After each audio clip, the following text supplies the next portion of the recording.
हाँ जी।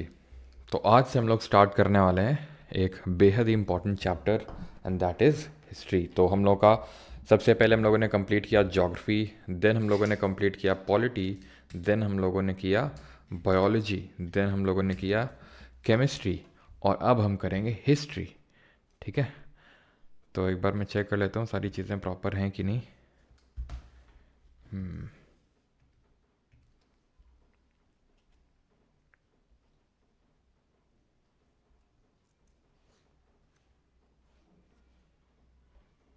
और अब हम करेंगे सिराज 6,000 जाएंगे, सिराज 6 के 6 जाएंगे। अच्छा अच्छा, चलो।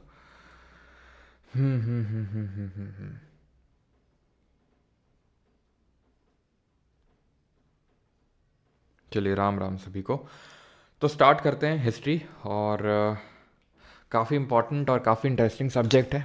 इसको हम 3 पार्ट्स में डिवाइड करते हैं, जैसे आप अपनी स्क्रीन पे देख पा रहे होंगे। एंशियंट हिस्ट्री, ठीक है, यानी कि आपका प्राचीन इतिहास। मेडिवल हिस्ट्री, दैट इज़ मध्यकालीन इतिहास। और मॉडर्न हिस्ट्री, यानी कि आधुनिक भारत का इतिहास। ठीक है, तो इसमें एंशंट, मेडिवल और मॉडर्न हिस्ट्री करने वाले हैं। 3 पर्टिकुलर सब सेक्शंस में हम हिस्ट्री को डिवाइड करते हैं। अब इसके टाइम पीरियड क्या है हिस्ट्री में, ये जो मैं एंशियंट, मेडिवल, मॉडर्न बोल रहा हूँ, तो इसके टाइम पीरियड्स क्या हैं, कब से कब तक के टाइम पीरियड को। Because history is all about dates. जैसे कि हम केमिस्ट्री में पढ़ते हैं कि chemistry is all about exceptions, वैसे history is all about dates. वो वाली डेट नहीं बेटा जिसकी तलाश में तुम हो काफ़ी टाइम से, ये है हिस्ट्री की डेट्स। जैसे एंशियंट हिस्ट्री की अगर हम बात करें, तो जब से हिस्ट्री स्टार्ट होती है, that is I can say from earliest times. जब से हिस्ट्री स्टार्ट होती है, जहां से आज हम लोग अपना स्टार्ट लेने वाले हैं, so from the earliest times to 7th century AD. ठीक है, 7th century एडी। ठीक। मेडिवल की जब हम बात करते हैं तो ये आता है 8th century एडी से लेकर टू 18th century एडी। ठीक। और मॉडर्न हिस्ट्री की जब हम बात करते हैं तो फिर हम बोल सकते हैं कि from 18th century AD onwards till now. ठीक। From earliest time to 7th century AD, या फिर अभी यहाँ पर तो एक मैंने टर्म नहीं लिखा है, बीसी, है ना, बीसी। तुमको लग रहा हो कैसी अपमानजनक बातें कर रहे हैं सर आप, बेटा वो नहीं जो तुम समझ रहे हो। अगेन, अब ये बीसी एडी पहले पूरा टाइम समझ लो, ये कि है क्या, ये क्या चीज़ होती है एडी, क्या चीज़ होती है बीसी। ठीक है, तो वो समझने के लिए हमें पूरी टाइमलाइन समझनी पड़ेगी। कोई बहुत बड़ा ये मैथमेटिक्स की टाइमलाइन नहीं है। एक्चुअल में होता क्या है कि ancient history is all about BC. Ancient history is all about BC. वो बीसी नहीं, अगेन जो आप समझ रहे हैं, बीसी का मतलब होता है बिफोर क्राइस्ट। यानी कि जब भी मैं ईयर लिखूंगा, क्या, फॉर एग्जाम्पल 400 बीसी, 10,000 बीसी। अभी आप इस आज के लेक्चर में देखेंगे, आज हम लोग बीसी बीसी करेंगे। ठीक है, तो वहां पे बीसी का मतलब होगा बिफोर क्राइस्ट। 400 बीसी के बाद हम कभी पढ़ रहे होंगे 400 एडी। 400 एडी में भी हम आएंगे। तो हम डिफ्रेंशिएट कैसे करेंगे कि भाई 400 बीसी और 400 एडी में क्या अंतर है। तो टाइमलाइन आप समझ लो, आज क्या चल रहा है प्रेजेंट टाइम में, अगर हम देखें तो 2024 चल रहा है, 2024। कुछ ही दिनों में हम 2025 में एंटर करने वाले हैं। तो ये जो 2024 है, ठीक है, इससे पहले 2023 रहा होगा, 2022, 21, ऐसे कर करके कभी हम ज़ीरो पे आएंगे। आएंगे कि नहीं। अगर हम 2024 से 2024 घटा देंगे तो यानी आज से 2024 साल पहले क्या रहा होगा, ज़ीरो। तो क्या उससे पहले लाइफ एग्जिस्ट नहीं करती थी क्या? 2024 साल पहले ही क्या लाइफ एग्जिस्ट करी क्या? नहीं। हमें तो पता है कि अर्थ की यहाँ तक की एज तो कितनी है। अर्थ की एज जब हम बात करते हैं तो अर्थ की एज है 4.5 बिलियन ईयर्स एगो। अब मैं आपसे ये नहीं बोल रहा हूँ कि 4.5 बिलियन ईयर्स अगो ही लाइफ ओरिजिनेट हो गई थी अर्थ में, लेकिन हाँ, लाखों साल पहले तो लाइफ ओरिजिनेट हो गई थी। मैं बोल दूँ रफली कि भाई 2.5 लाख साल पहले, 5 लाख साल, 5 लाख साल पहले लाइफ ओरिजिनेट हो गई थी। ठीक है, 1 लाख तो मानोगे ही, कहाँ 1 लाख, कहाँ 2024। ठीक है, तो जीरो से पहले क्या रहा, क्या था, तो जीरो से पहले जो ईयर्स होते हैं उनको हम बीसी से रिप्रेजेंट करते हैं। क्यों, क्यों हमने इसी को जीरो माना, क्या हुआ था ऐसा, तो इस टाइम पे हुआ था, and that is zero, that means the birth of Jesus Christ, Jesus Christ ji का जन्म हुआ था। ठीक है, जिसके लिए कल आप जानते हैं कि जीसस क्राइस्ट के लिए हम कल जो क्रिसमस मनाते हैं, है ना, 25 को। तो उससे पहले जितने भी ईयर्स हैं हमारे before the birth of Jesus Christ, उनको हम बीसी यानी कि बिफोर क्राइस्ट बोलते हैं। और जो इसके बाद के हैं उनको हम या तो CE which stands for common era, which stands for common era, या फिर एडी बोल देते हैं।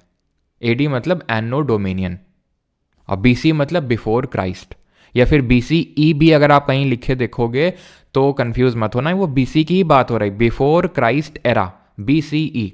और अगर कहीं सीई लिखा देखो तो इसको बीसीई से कंफ्यूज मत कर लेना, सीई का मतलब होता है एडी। तो बीसी और एडी ध्यान रखना, बीसी का मतलब है कि जीसस क्राइस्ट के जन्म से पहले, और एडी का मतलब है जीसस क्राइस्ट के जन्म के बाद। ये बहुत इंपॉर्टेंट है, नहीं तो आपको फिर कंफ्यूजन होगा। और इसमें ये इंपॉर्टेंट नोट करने वाली चीज़ है, दैट इज़ कि जो आपका, जैसे अगर मैं बोलूँ बेटा 2020 पहले आया था या 2023, तो आप बोलोगे 2020, ऑब्वियस सी बात है।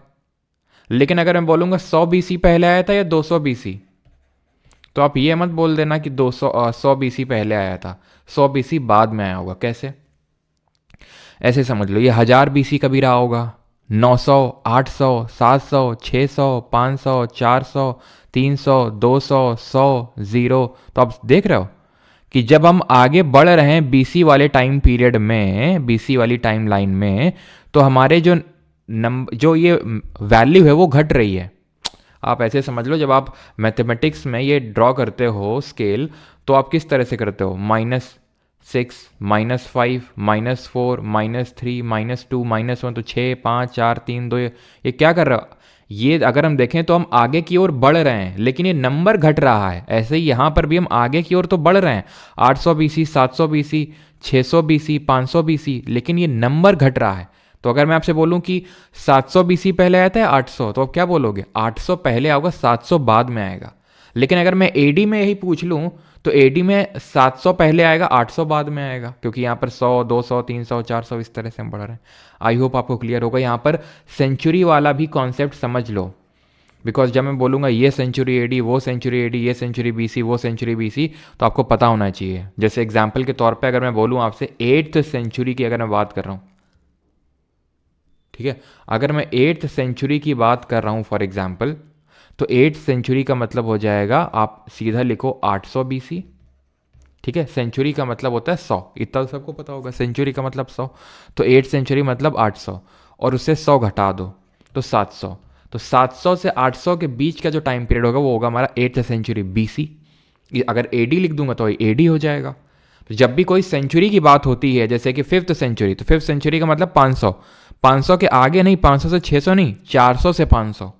समझ में आपको, जैसे मैं आपको बोलूँ, चलो एग्जाम्पल के तौर पे आप मुझे बताओ 3rd सेंचुरी एडी, ये मैं किस टाइम पीरियड की बात कर रहा हूँ, जल्दी से बताइए कमेंट में सभी लोग, मैं किस टाइम पीरियड की बात कर रहा हूँ। तो ये मैं 200 से लेके 300 एडी तक के बीच की बात कर रहा हूँ। तो अब आपको समझ में आया, जब मैंने यहाँ पर लिखा 8th सेंचुरी एडी, तो आपको समझ में आया कि भाई 8th सेंचुरी एडी का मतलब 700 एडी के टाइम की बात हो रही है। समझ रहे हैं आप। 18th सेंचुरी एडी का मतलब क्या होगा, 18th सेंचुरी एडी का मतलब है 1700 से लेके 1800 जो एडी है उसकी बात हो रही है। यार आज ये नेट चला क्यों गया, एक सेकंड रुको, एक सेकंड रुकिएगा, किससे कनेक्टेड है, नेट आज उड़ गया पूरा, एक सेकंड रुकिएगा थोड़ा सा।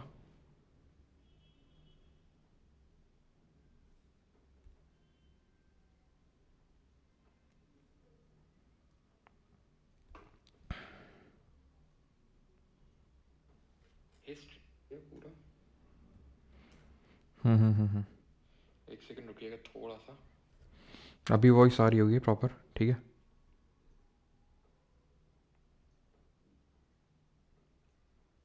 अभी वॉइस आ रही है ना, एक बार कंफर्म कर देना।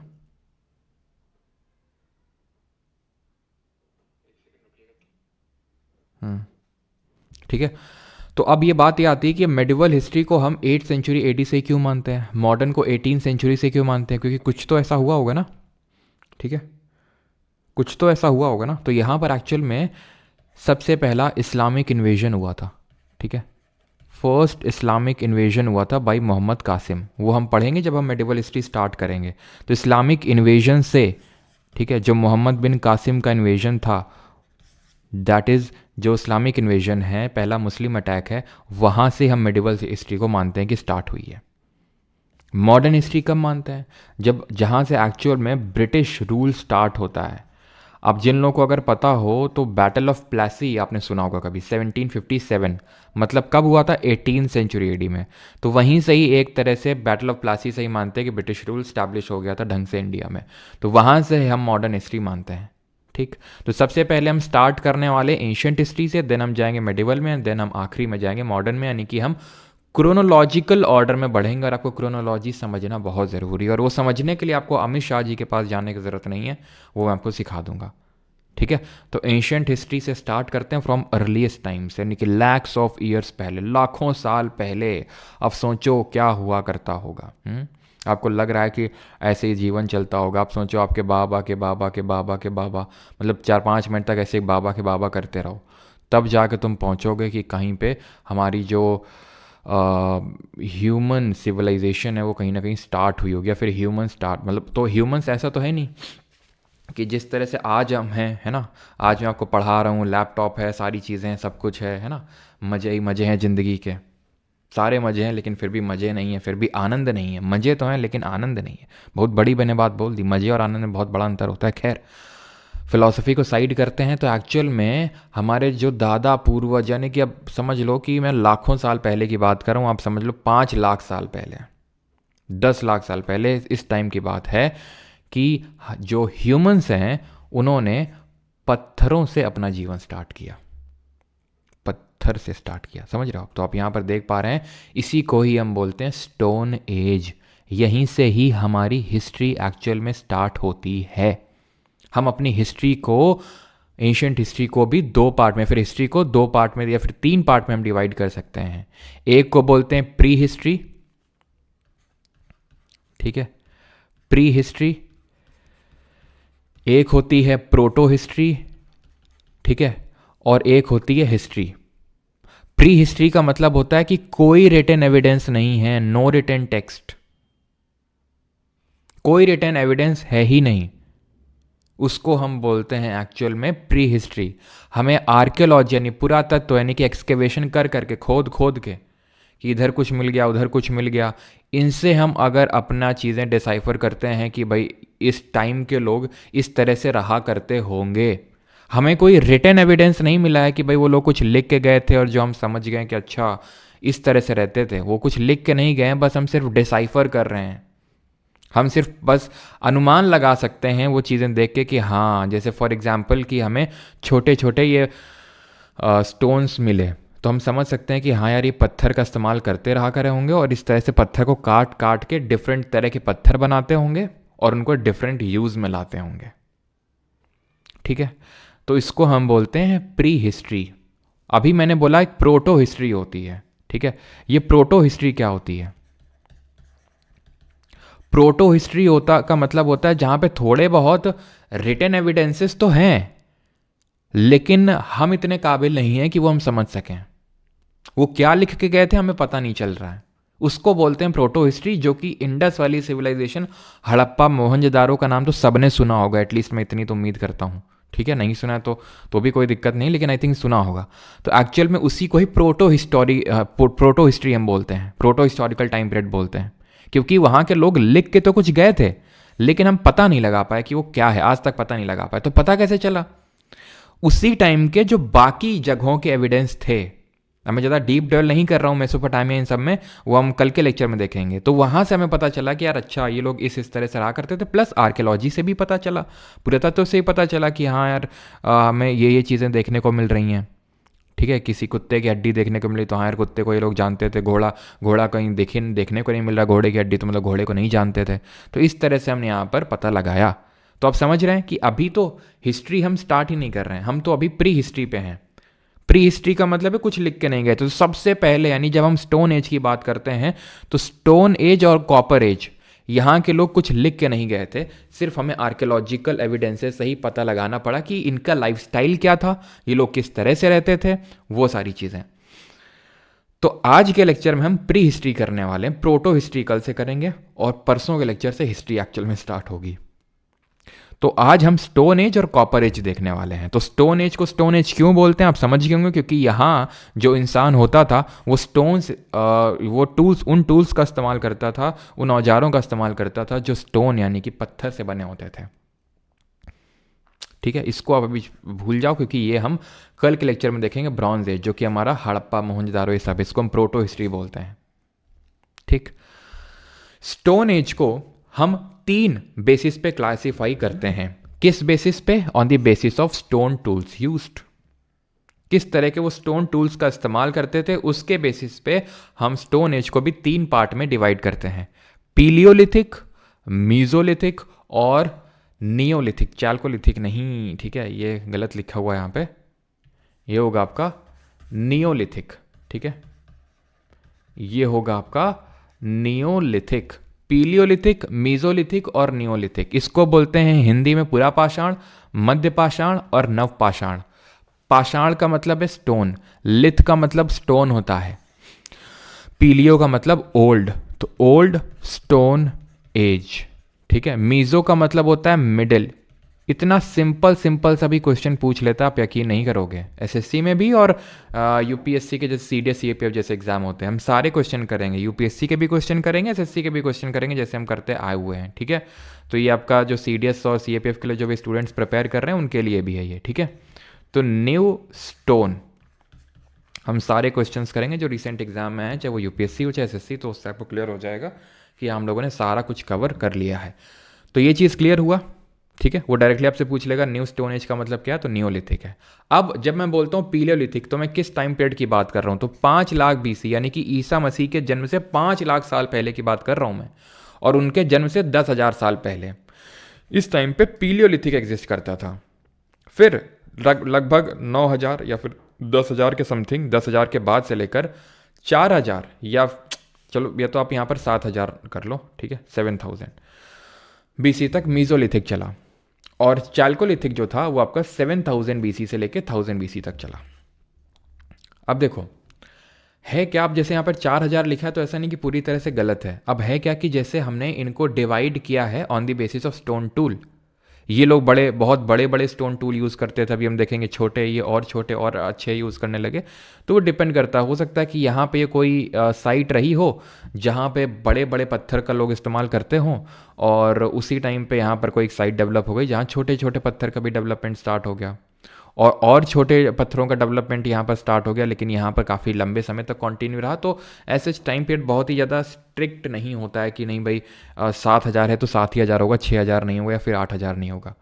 एक चीज़ मैं यहाँ पर आपको बताना चाहता हूँ, दैट इज़ जो एसएससी वाले खासकर स्टूडेंट है, जो कि आप लोग मैक्सिमम एसएससी वाले ही हैं, सभी लोग ऑलमोस्ट, तो सभी, ठीक है।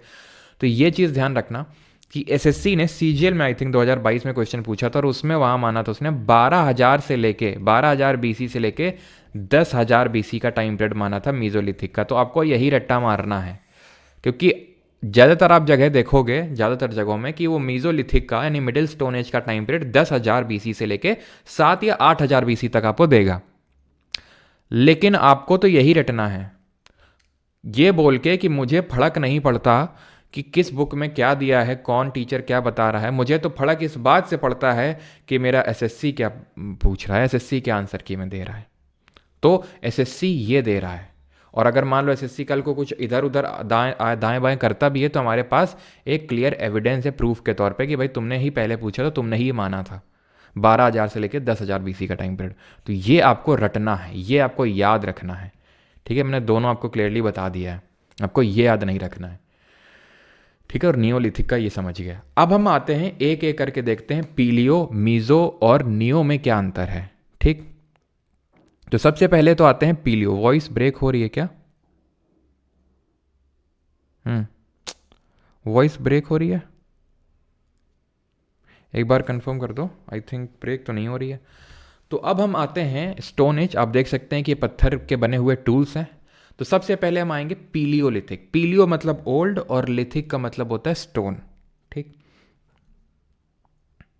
एक ही लोग का यार आ रहा है कमेंट, राय बाबू बंगाली, और इसके अलावा कुछ नहीं आ रहा है। नहीं नहीं नहीं, तो आप प्लीज़ अपना देख लो, बिकॉज और किसी का नहीं हो रहा है वॉइस ब्रेक। ठीक है बेटा, आर रंजन, जितना नीडेड है साइंस उतना ही पढ़ाएंगे, बाकी तुमको पीएचडी करनी हो तो कर सकते हो, जहाँ से पढ़ना है पढ़ सकते हो। ठीक है, क्योंकि यहाँ पर हम एसएससी के लिए पढ़ा रहे हैं, और बाकी जो सीडीएस जो सीएपीएफ है उसके भी क्वेश्चन करवाते चल रहे हैं। क्वेश्चन ना बना हो तो बताओ, ठीक है, या फिर कोई क्वेश्चन। बाकी हम पीएचडी करवाने के लिए आपको नहीं पढ़ा रहे हैं। ठीक, बाकी आप पढ़ सकते हैं जहाँ से आपको पढ़ना है, जिस किताब से आपको पढ़ना है। खैर, पीलियोलिथिक पे आते हैं। तो पीलियोलिथिक को भी हम 3 पार्ट में डिवाइड कर देते हैं, क्योंकि आप खुद सोचो 5 लाख बीसी से लेके 10,000 बीसी कितने साल हो गए? 4,90,000। अब 4,90,000 में चेंजेस तो यार हुए होंगे बीच बीच में। हम ऐसा तो नहीं बोल सकते कि नहीं 4,90,000 साल में बस लोग एक ही तरह से रहते थे। अलग अलग उन्होंने स्टोन टूल्स भी डेवलप किए होंगे इस 4,90,000 साल में। तो हाँ, माना कि आज जो है चेंजेस हमारे साल मतलब 5-5 साल में इतने भयंकर चेंजेस हमें देखने को मिल रहे हैं, लेकिन उस टाइम पे इतना मॉडर्न टेक्नोलॉजी तो थी नहीं। ठीक है, बहुत ही बेसिक तरीके से ह्यूमन का एवोल्यूशन हुआ था। तो इसको हम डिवाइड कर देते हैं लोअर या अर्ली, मिडिल और अपर। आई अगेन रिपीट, लोअर आपका पीलियोलिथिक जिसको हम अर्ली पीलियोलिथिक बोलते हैं, मिडिल पीलियोलिथिक और अपर पीलियोलिथिक। 5 लाख से 50,000 वाला है आपका लोअर, 50,000 से 40,000 है मिडिल, और 40,000 से 10,000 तक है आपका अपर। ठीक, तो एक्चुअल में जो हमारा एक तरह से मैं बोल सकता हूँ अर्थ है, ज्योग्राफी का पार्ट है ये, कि अर्थ की एवोल्यूशन के भी 4 स्टेजेस हैं। First stage, second stage, third stage and fourth stage. ये मैं अर्थ के एवोल्यूशन का बता रहा हूँ। ठीक है, तो एक्चुअल में जो अर्थ का हमारा स्टेज रहा है, यहाँ पर मैं लिखता हूँ जो चौथी स्टेज रही है जिसको हम क्वाटरनरी स्टेज बोलते हैं। क्वाटरनरी स्टेज को हम 2 पार्ट में डिवाइड करते हैं, एक को बोलते हैं प्लेस्टोसीन और एक को बोलते हैं होलोसीन। मतलब प्लेस्टोसीन का मतलब होता है आइस एज, यानी वो टाइम पीरियड था जब हमारी पृथ्वी, हमारी अर्थ का ज़्यादातर हिस्सा बर्फ से ढका हुआ था। तो एक्चुअल में ये जो पूरा पीलियोलिथिक हम पढ़ रहे हैं, ये पूरा कोइंसाइड किया था आइस एज से। मतलब पूरा पीलियोलिथिक जो एज था 5 लाख से 10,000, वो प्लेस्टोसीन का एरा था। वो प्लेस्टोसीन एरा में पीलियोलिथिक वाले लोग रह रहे थे।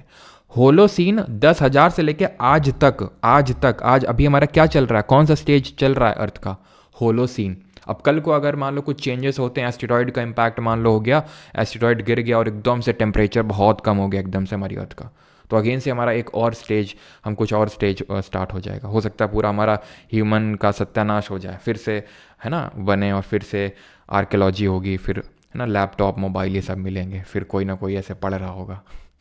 ठीक है, तो खैर ये प्लेस्टोसीन, तो ये मैं आपको बता रहा हूँ कि जो हमारी क्वाटरनरी स्टेज थी हमारी अर्थ के एवोल्यूशन की, उसको भी 2 पार्ट में डिवाइड करते हैं। एक तो आइस एज, आपने हो सकता है मूवी भी देखी हो, आइस एज करके मूवी भी बनी है इस पर एक, तो वो पीलियोलिथिक से पूरी कोइंसाइड करी थी।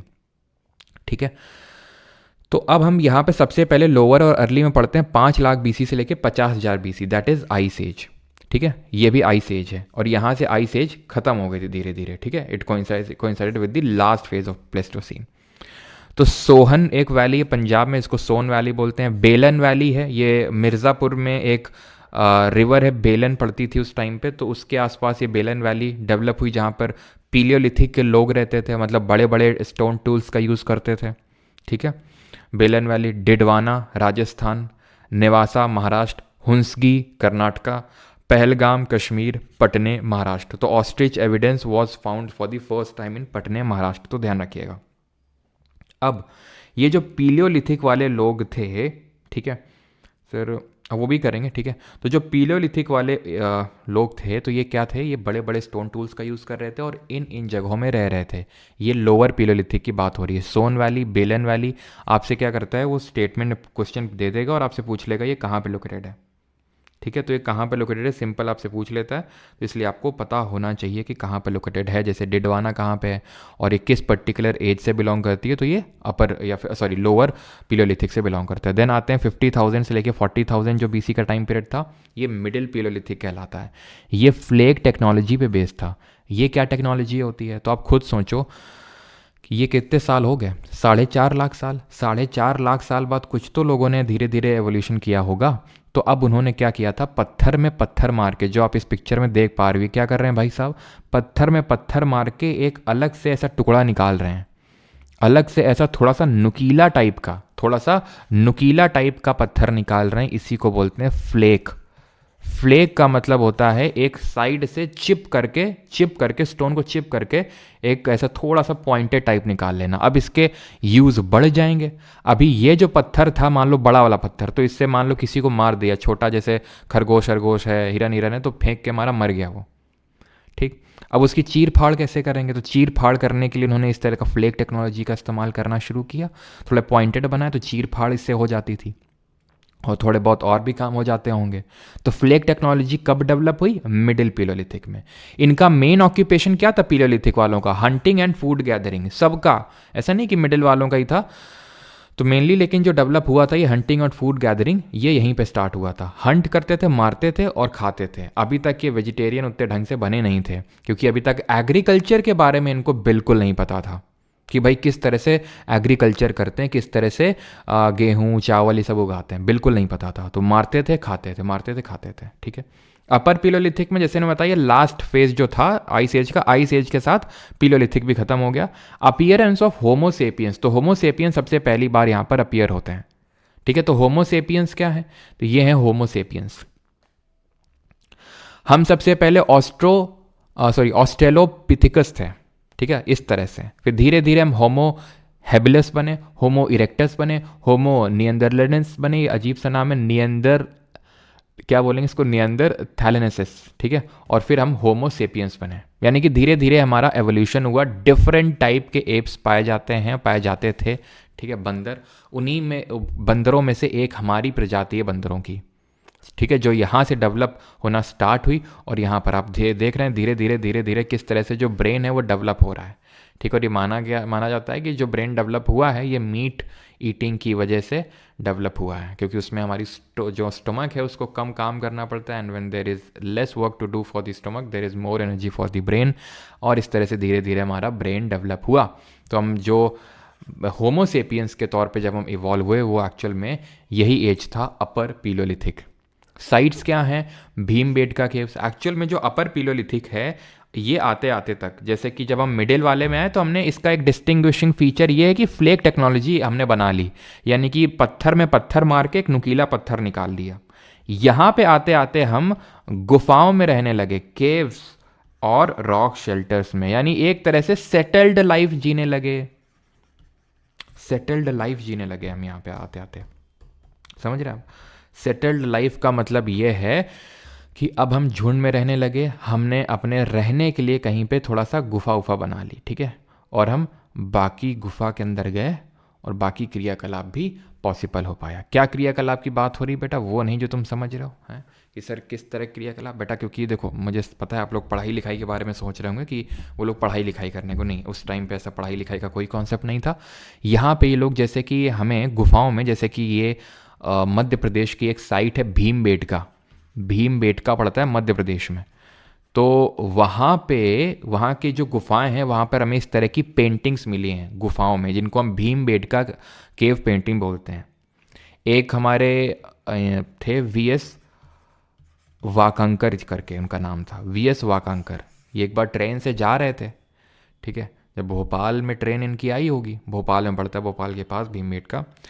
तो इनको ये कुछ ऑब्जर्व हुआ यहाँ पर कि कुछ तो बना हुआ है। अब तुम्हारी तरह थोड़ी ना था कि ट्रेन में बैठ के इधर उधर ताक झाँक कर रहे हैं, ऊपर वाली सीट, नीचे वाली सीट, दाएं बाएं वाली सीट, है ना। क्यों, वो बाहर देखते थे, ठीक है, जो वीएस वाकंकर जी थे। तो उन्होंने देखा कि इस तरह का पेंटिंग था, तो वो फिर नियरेस्ट रेलवे स्टेशन पे उतर के उन्होंने इस पर रिसर्च करी। तो वहाँ पर उन्होंने पाया, फर्दर इसमें हुआ कि किस तरह से यहाँ पर पेंटिंग्स बनी हुई हैं, जो कि हमें कार्बन डेटिंग का इस्तेमाल करके, हमने पढ़ा था किस तरह से रॉक एज वगैरह निकाली जाती है। तो हमें पता चला कि ये जो लोअर हमारा अपर जो पिलोलिथिक है, उस टाइम की ये पेंटिंग है, जहाँ पर आप ये देख पा रहे हैं किस तरह से घोड़े को दिखाया गया है। ये ऑब्वियस सी बात है, इंसान को दिखाया गया होगा इस तरह से, समझ रहे हैं आप। तो ये पेंटिंग्स, चित्रकारी वो लोग बनाए थे। तो जब गुफाओं में रहते होंगे तो इसको इस तरह से बनाते होंगे, ठीक है। तो एक तरह से हम बोल सकते हैं कि सेटल्ड लाइफ की शुरुआत और ये केव्स और रॉक शेल्टर मतलब रॉक्स चट्टानों के बीच में रह रहे थे, तो वो अपर पीलोलिथिक से स्टार्ट होता है। इसकी साइट्स हैं इनाम गांव नेवाडा महाराष्ट्र में है, ये डिडवाना राजस्थान में है, और फ्लिंट स्टोन करके भी यहाँ पर ध्यान रखना, फ्लिंट जो और थोड़ा सा पतला हो गया फ्ले के कंपैरिजन में भी। आप यहाँ पर सोन वैली सबको लोकेट कर सकते हैं, सोन वैली है, ठीक है, ये जो आप यहाँ पर देख पा रहे हैं पंजाब में। बेलन वैली आई थिंक यहाँ पर दिखाई नहीं गई है, यहाँ मिर्ज़ापुर के पास में बेलन वैली है आपकी। डिडवाना राजस्थान में, नेवासा आप देख पा रहे हैं महाराष्ट्र में है ये आपका, ठीक है। तो ये चीज़ें कुछ कुछ यहाँ पर आई थिंक लिखा नहीं हुआ। देन अगर हम पहलगाम कश्मीर, हुंसगी कर्नाटका में अगर आप यहाँ पे आएंगे तो हुंसगी कर्नाटका में दिखाई नहीं है क्या यहाँ पे, आई थिंक लिखा नहीं, चलो कोई नहीं। तो हुंसगी कर्नाटका में, तो साइट्स के नाम याद रखना कि कहाँ से रिलेटेड हैं, ठीक है। तो भीमबेटका रॉक पेंटिंग, ये रॉक केव पेंटिंग आप ध्यान रखना कहाँ पर है, Bhopal Madhya Pradesh. The skull of homo erectus, ये जो होमो इरेक्टस है इसका स्कल जो है देखने को मिला था हथनोरा मध्य प्रदेश में। कैसे पता चला, क्योंकि होमो सेपियंस के कंपैरिजन में थोड़ा सा छोटा स्कल होता है, ठीक है। अब ये समझ लो इससे पहले भी हम इस तरह से थे कि हम ये जो हाथ है ना इनका इस्तेमाल भी चलने के लिए करते थे, फिर धीरे धीरे मतलब इससे भी ऐसा नहीं कि यहीं से एक्चुअल में चीज़ें स्टार्ट हुई। हम बंदर थे, ऐसे समझ लो, प्योर बंदर थे हम, बस बंदर की एक डिफरेंट वैरायटी थे, ठीक है। थोड़े से जैसे होते हैं ना चिंपैंजी अलग होते हैं, और आपको अलग अलग जैसे इंडोनेशिया के जो एप्स होते हैं, मुझे नाम तो एग्जैक्टली अभी याद नहीं आ रहा, वो अलग तरह के दिखते हैं, तो ऐसे हम भी अलग तरह के थे। हम भी इनका इस्तेमाल चलने के लिए करते थे, लेकिन था क्या कि हम डेवलप तेज़ी के साथ हुए। फिर जैसे कि मतलब हम गए नीचे, ठीक है, अब किसी ने खा लिया हमको, क्योंकि लिमिटेशंस होती है, अब ज़्यादा तेज़ नहीं चल सकते हो, ज़्यादा लोड नहीं कैरी कर सकते हो। अगर आप चारों का इस्तेमाल यानी कि पैर और जो हाथ उनका भी चलने के लिए चलने के लिए इस्तेमाल कर रहे थे, तो लोड नहीं कैरी कर सकते थे। लोड इन दी सेंस कि अगर कुछ उठाना है, कुछ खाना है तो वो काफ़ी लिमिटेड एक्टिविटी हो गई थी। और कोई प्रीडेटर आ गया जैसे शेर और चीता वगैरह आ गया तो उसने हमें खा लिया। तो धीरे धीरे हम डेवलप होते गए। जैसे आज हैं हम, आज से 10 साल पहले हम कुछ अलग थे, ठीक है। हाँ, आज से हम 100 साल पहले अलग थे। 100 साल पहले हमारे पास ये फ़ोन नहीं था, फिर हमें धीरे धीरे नीड आया कि यार ऐसे डायरेक्टली बात हो जाए तो मज़ा आ जाए, ऐसे तुरंत हम हवा के थ्रू ट्रांसपोर्ट कर लें तो मज़ा आ जाए, तो एरोप्लेन बना, फ़ोन आए। अब धीरे धीरे और एवोल्यूशन हो रहे हैं, इलॉन मस्क ब्रेन में चिप डाल रहे हैं, तुरंत हम सोचें और वो हो जाए। पहले खाने के लिए हमें इधर उधर हंटिंग एंड गैदरिंग करनी पड़ती थी, मार मार के खाना पड़ता था। अब क्या हो, अब फिर धीरे धीरे एग्रीकल्चर करना सीखा, क्योंकि कित्तों को मार के खाएंगे, एक लिमिटेशन है ना, तो फिर एग्रीकल्चर किया। अब क्या है, दो ऑर्डर किया, खाना तुरंत आ गया, बनाना भी नहीं है। अब कुछ टाइम पे होगा, खाना बटन दबाई मुंह में चला गया, डाइजेशन भी हो गया अपने आप। तो क्या है, धीरे धीरे धीरे धीरे हम एवोल्यूशन कर रहे हैं। हमारे बंदर वहीं के वहीं पे पड़े हुए हैं, जो बाकी टाइप बंदर है, क्योंकि वो एवोल्यूशन नहीं कर पा रहे हैं अपना ढंग से, ठीक है। अब उसके पीछे कि हम न्यूरो साइंस में ज़्यादा नहीं घुसेंगे, ठीक है। बस ये ध्यान रखना कि होमो इरेक्टस का जो स्कल है ये हमें हथनोरा मध्य प्रदेश से मिला था, जो नर्मदा के पास पड़ता है, ठीक है। जैसे बहुत सारी डॉक्यूमेंट्रीज़ भी हैं, आप देखना चाहें तो देख सकते हैं इंटरेस्ट पर्पस से। बाकी तो एग्जाम पर्सपेक्टिव से बस इतना इंपॉर्टेंट है। ये ऑस्ट्रिच है जो हमें पीलियोलिथिक में देखने को मिला, ठीक है। यहाँ पर मैंने आपको दिखाया पटने जो महाराष्ट्र में साइट है, वहाँ पर हमें ऑस्ट्रिच का एविडेंस मिला। और ये लोग ऑस्ट्रिच का जो अंडा होता है, क्योंकि आपको पता है, हम लोगों ने पढ़ा था बायोलॉजी में सबसे पहले ही लेक्चर में कि ऑस्ट्रिच का जो एग होता है it is the largest cell. Human body में सबसे लार्जेस्ट सेल कौन सी होती है बताइए? तो इतना बड़ा अंडा होता है, तो उसको मतलब एज अ स्टोरेज के तौर पर भी ये लोग यूज़ किया करते थे। खैर, अभी आते हैं हम मीजोलिथिक पे। मीजो का मतलब है मिडिल और लिथिक का मतलब है स्टोन, यानी मिडिल स्टोन एज। और एक चीज़ ध्यान रखना कि वीएस वाकंकर जी ने भीमबेटका रॉक केव पेंटिंग जो पीलियोलिथिक टाइम से हमारी है, ठीक है, इन्होंने सबसे पहले डिस्कवरी करी थी। और ये सबसे हमारी ओल्डेस्ट रॉक केव पेंटिंग है इंडिया में, अगर हम बात करें भीमबेटका। लेकिन एक नाम और याद रखना, अगर कभी पूछ ले, ये नाम है आर्कीबोल्ड कार्लेलाइल, ठीक है, आर्कीबोल्ड कार्लेलाइल। ही वॉज द फर्स्ट जिन्होंने सबसे पहले कुछ केव पेंटिंग करके थोड़ा बहुत यहाँ पर आइडेंटिफाई किया था इंडियन सब कॉन्टिनेंट में। तो सबसे पहले फॉर द फर्स्ट टाइम, ठीक है। तो आर्कीबोल्ड कार्लेलाइल या तो वीएस वाकंकर जी का नाम याद रखेंगे, ठीक है। बस आगे बढ़ते हैं मीजोलिथिक में मिडिल स्टोन एज, यानी कि मिडिल का मतलब क्या हो गया, पीलियो और नियो के बीच का। पीलियो मतलब ओल्ड, नियो का मतलब न्यू, और उनके बीच का मिडिल। मिडिल का मतलब हो गया मीजोलिथिक, ठीक है। और इसको हम माइक्रोलिथिक, थोड़ा सा वैसे लिखा हुआ है, माइक्रो यहाँ लिखा है, ओलिथिक मतलब ये पूरा कॉन्टिन्यूएशन में है, मतलब माइक्रोलिथिक ये पूरा है वर्ड। तो माइक्रोलिथ का मतलब क्या हुआ, माइक्रो मतलब छोटा, लिथ का मतलब पत्थर, यानी छोटे छोटे पत्थर अब यहाँ पर आ गए थे, बहुत छोटे छोटे। और थोड़ा सा उनमें पॉलिशिंग भी स्टार्ट हो गई थी। ये टाइम पीरियड है 9000 से लेकर 4000 बीसी। लेकिन आपको क्या याद रखना है? आपको तो याद रखना है 12000 से 10000 बीसी, आपको यही याद रखना है, ठीक। ट्रांजिशनल फेज तो मैंने बता दिया, वार्मर क्लाइमेट, क्योंकि अब यहाँ पर हम होलो सीन एरा में आ चुके थे। आइस एज खत्म हो चुका था, प्लेस्टोसीन खत्म हो गया था, होलो सीन एंटर कर गए थे। साइट है लंगनज, महसाना गुजरात में। भीमबेटका भी है, भीमबेटका वहाँ भी था, यहाँ भी है। चौपानी मांड उत्तर प्रदेश बेलन वाली के पास। Bagor Rajasthan. Earliest evidence of domestication of animals देखने को मिलते हैं। अब खुद सोचो कि ये लोग अभी हंटर और गैदरर थे। धीरे धीरे हमने देखा था कि अपर पीलियोलिथिक आते आते तक ये लोग गुफा में रहने लगे। अब गुफा के अंदर तुम्हें पता है, गुफा के अंदर अगर मान लो कुछ लोग कर रहे हैं तो लोग चाहते हैं कि भाई वो थोड़ी देर तक करें वो चीज़ें, कोई उनको डिस्टर्ब ना करे। तो सिक्योरिटी पर्पस मतलब कि कल्चरल एक्टिविटी, मतलब इस तरह से जैसे नाच गाना वगैरह, तो कोई डिस्टर्ब ना करे। तो कोई डिस्टर्ब ना करे अगर उनको, तो सिक्योरिटी पर्पस के लिए वो क्या करते थे, उन्होंने डोमेस्टिकेशन स्टार्ट किया एनिमल्स का।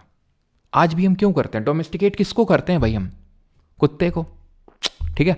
किस पर्पस से करते हैं? ठीक है, आज तो पर्पस हमारे एक का दुक्का और पर्पस हो गए हैं, दैट इज़ कि इमोशनल सपोर्ट मिलेगा, है ना। डॉगी होता है तो इमोशनल सपोर्ट मिलता है, अच्छा लगता है घर में, क्योंकि धीरे धीरे हम न्यूक्लियर फैमिली की ओर भी बढ़ रहे हैं ना। ठीक है, माँ बाप को बाहर कर दिया, है ना, डॉगीज़ को अंदर कर लिया, तो समझ रहे हैं भावनाओं को। तो मेन ये बात है कि हम रहते नहीं है जॉइंट फैमिली, तो हमें इमोशनल सपोर्ट चाहिए, तो इसलिए। लेकिन एक तो मेन ये भी है ना हमारा सिक्योरिटी पर्पस से भी, तो तब भी वही पर्पस था, सिक्योरिटी पर्पस, ठीक है। तो यहाँ से डोमेस्टिकेशन स्टार्ट होता है। और इसके हमें जो एविडेंसेस मिलते हैं वो ये जो बागोर राजस्थान है वहाँ से मिलते हैं, ठीक है। और आदमगढ़ करके भी जो जगह है मध्य प्रदेश में, यहाँ से भाई आदमगढ़ मध्य प्रदेश और बागोर राजस्थान से हमें अर्लीस्ट एविडेंसेस मिलते हैं। संगनाकल्लू कर्नाटका में और टूटीकॉर्न सदर्न तमिलनाडु में। माइक्रोलिथ का मतलब स्मॉल स्टोन होता है, जो यहाँ पर हमें एक डिस्टिंग्विशिंग फीचर है यहाँ का। जैसे कि ये जो आपका है स्टोन, ये मिडिल वाला पीलोलिथिक था, उसका क्या था एक distinguishing feature? Flake technology. Upper वाले का क्या था? इसका ये था होमोसेपियंस आए, प्लस यहाँ पर रॉक केव पेंटिंग देखने को मिलने लगी। ऐसे ही इसका जो डिस्टिंग्विशिंग फीचर है मीजोलिथ का, वो ध्यान रखना माइक्रोलिथ है, छोटे छोटे पत्थर यहाँ पर हमें अब देखने को मिले, ठीक। और ये लोग कैसे थे? ये भी क्या हंटर गैदरर थे क्या? बिल्कुल, ये भी अभी हंटिंग ही कर रहे थे और झुंड में थोड़ा सा घूमते थे, तो हंटिंग गैदरिंग और हर्डर्स भी थे ये। अभी ये लोग को भी एग्रीकल्चर के बारे में कुछ नहीं पता था। ये साइट ध्यान रखना, जो लंगनाज मैंने लिखी है, और भीमबेटका है, चौपानी मांड है, बागोर राजस्थान है, ठीक है। अमेरिका में तो लोग कैट डॉग एक्सेट्रा भी बन रहे, चलो छोड़ो, ठीक है। तो ऐसा नहीं कि सिर्फ डॉग का ही ये लोग डोमेस्टिकेशन करते थे, हो सकता है यहाँ तक कि हमें हाथियों तक के भी एविडेंस मिले हैं कि उनको। अब हम ये कैसे बोल सकते हैं कि सर उनको डोमेस्टिकेट करते थे, उनको पालते थे? ये कैसे पता चला? हम ये क्यों नहीं बोल देते शेर को भी पालते थे वो? क्योंकि हमें जो कुत्ता है यानी डॉग है, उसकी बोन्स टूटी या कटी नहीं मिली। अब खुद ही सोचो, अगर मारे होते, मार के खाए होते कुत्ते को, तो इसे टूटी हुई होती ना। आप जब नॉन वेज, आप में से जितने लोग होंगे उन्हें पता होगा, ऐसे आप तोड़ के ही खाते हो ना, तो बोन्स टूटी हुई नहीं मिली। और साथ ही साथ जो ह्यूमंस की बोन्स मिली, उनके आसपास ही हमें इनके कुत्तों की बोन्स मिली।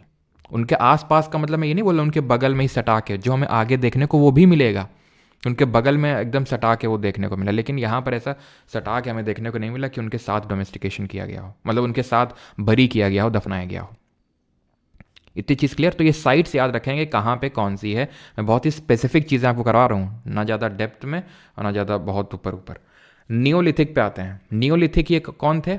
न्यू स्टोन एज वाले थे, यानी कि इन्होंने अब स्टोन की कायदे से बहुत प्रॉपर तरीके के अलग अलग तरह के स्टोन्स बनाना शुरू कर दिया था, अलग अलग पर्पस के लिए। और पॉलिश्ड स्टोन इन्होंने स्टार्ट कर दिए थे। पॉलिशिंग थोड़ा बहुत मीजोलिथिक में भी स्टार्ट हो गई थी, लेकिन प्रॉपर तरीके से नियोलिथिक में स्टार्ट हुई थी। अब इन लोगों ने फूड प्रोड्यूसिंग स्टार्ट कर दी थी, यानी कि ये लोग एग्रीकल्चर प्रैक्टिस करने लगे थे, क्योंकि कब तक मार के खाएंगे जानवरों को, उसकी भी एक लिमिटेशन है ना। तो एग्रीकल्चर प्रैक्टिस कर दिया। ये टाइम पीरियड ध्यान रखेंगे 7000 से 1000 बीसी। अब अगर एग्रीकल्चर कर रहे हैं, अगर अनाज उगा रहे हैं, तो अनाज को स्टोर भी तो करना होगा। तो उसके लिए क्या चाहिए होगी? पॉटरी। पॉटरी मतलब घड़ा टाइप ये। और किस तरह की पॉटरी है ये? इसको हम बोलते हैं, क्या बोलते हैं उसको? कॉर्ड इम्प्रेस्ड पॉटरी, ठीक है। शायद ही पूछे, अभी तक तो मैंने देखा नहीं कभी क्वेश्चन इस पे कि, लेकिन अगर पूछे तो कॉर्ड इम्प्रेस्ड पॉटरी है ये। कॉर्ड इम्प्रेस्ड का मतलब होता है कि इसमें ऐसे कलर से नहीं है कि कलर भरा हो और ब्लैक रेड इस तरह से ना। कॉर्ड का मतलब ये जो लाइन लाइन देख रहे हो, ये कुछ ना कुछ बना रखा है, इसको बोलते हैं कॉर्ड इम्प्रेस्ड, ठीक है। तो ये फूड प्रोड्यूसर हो गए, और ये जैसे ना होता है स्पेशल तरह के स्टोन टूल्स का यूज़ करते थे, जैसे ये हो गया आपका, इसको सेल्ट बोलते हैं, CELT, ठीक है। तो आप देख रहे हैं कितना एडवांस्ड हो गया, अभी भी है स्टोन ही, लेकिन कितना एडवांस हो गया अभी, तो इसको CELT सेल्ट बोलते हैं। आर्ट वो भीमबेटका में देखने को मिलेगी, rock painting of humans, bird, animal, Neolithic people owned property also, ठीक है। तो भीमबेटका ये मत सोचना कि सर आप तो सब में पढ़ाए डाल ले, उसमें भी पढ़ा दिए थे, अपर पीलोलिथिक में भी, मीजोलिथिक नियोलिथिक था तो पढ़ा रहे हैं, ठीक है। तो भीमबेटका जो है पीलोलिथिक से स्टार्ट हुआ है, वो मीजोलिथिक में भी था, वो नियोलिथिक में भी उस की एज में भी ये सर्वाइव किया था भीमबेटका। मतलब यहाँ पर लोग भीमबेटका के लोग जो थे, क्योंकि यार आप खुद सोचो, जब आपका एक बार एग्रीकल्चर हो गया, डेवलप हो गया, अब तुमको लगता है कि जो ये पीलोलिथिक वाले लोग थे ये एक जगह पे रहते होंगे? क्योंकि भाई इनको मार मार के खाना है। अब मान लो इधर आसपास के एरिया के जो बेचारे जानवर थे उनको मार मार खा लिया, अब और जो कुछ बच भी गए वो भाग गए होंगे कि यार ये इंसान पता नहीं अजीब टाइप का ये जानवर आया है, रहने ही नहीं दे रहा, ये तो मार मार के खाए डाल रहा है जेवलिन थ्रो कर करके, तो ये लोग भाग जाते थे वहाँ से, ठीक है। तो ये लोग भी एक जगह पे तो नहीं रह सकते ना, लेकिन जब एक बार एग्रीकल्चर हो गया आपके पास तो आप एक जगह रह सकते हो, ठीक है। ये होता है, और पॉटरी यहीं से डेवलप होना स्टार्ट हुई। कहाँ से? नियोलिथिक से। जब आपका एग्रीकल्चर है, जब फूड बनेगा तो फूड को स्टोर करने के लिए पॉटरी नीड होगी, और किस तरह की? कॉर्ड इम्प्रेस्ड है। क्लियर? मैं समराइज भी कर दूंगा, आप चिंता मत करो, ठीक है। तो और ये चीज़ ध्यान रखना, यहाँ पर आई थिंक लिखा होगा साइट वगैरह, जैसे कि जो उत्तर प्रदेश का जो कोलधीवा है, यहाँ से सबसे पहले राइस का कल्टीवेशन के एविडेंस मिले, जो चावल होता है। जो आपका मेहरगढ़ है, मेहरगढ़ ओल्डेस्ट नियोलिथिक साइट है इंडिया में, नहीं इंडियन सब कॉन्टिनेंट में, क्योंकि प्रेजेंट डे ये पाकिस्तान में, पाकिस्तान का जो बलूचिस्तान प्रांत है, बलूचिस्तान प्रोविंस, वहाँ पर पड़ता है मेहरगढ़। तो वहाँ से हमें सबसे पहले एविडेंसेस मिले, किसके? व्हीट, बार्ले और कॉटन के। व्हीट, बार्ले, कॉटन, याद रखना, सबसे earliest evidence wheat, barley, cotton Mehrgarh, और राइस का कोलदीवा।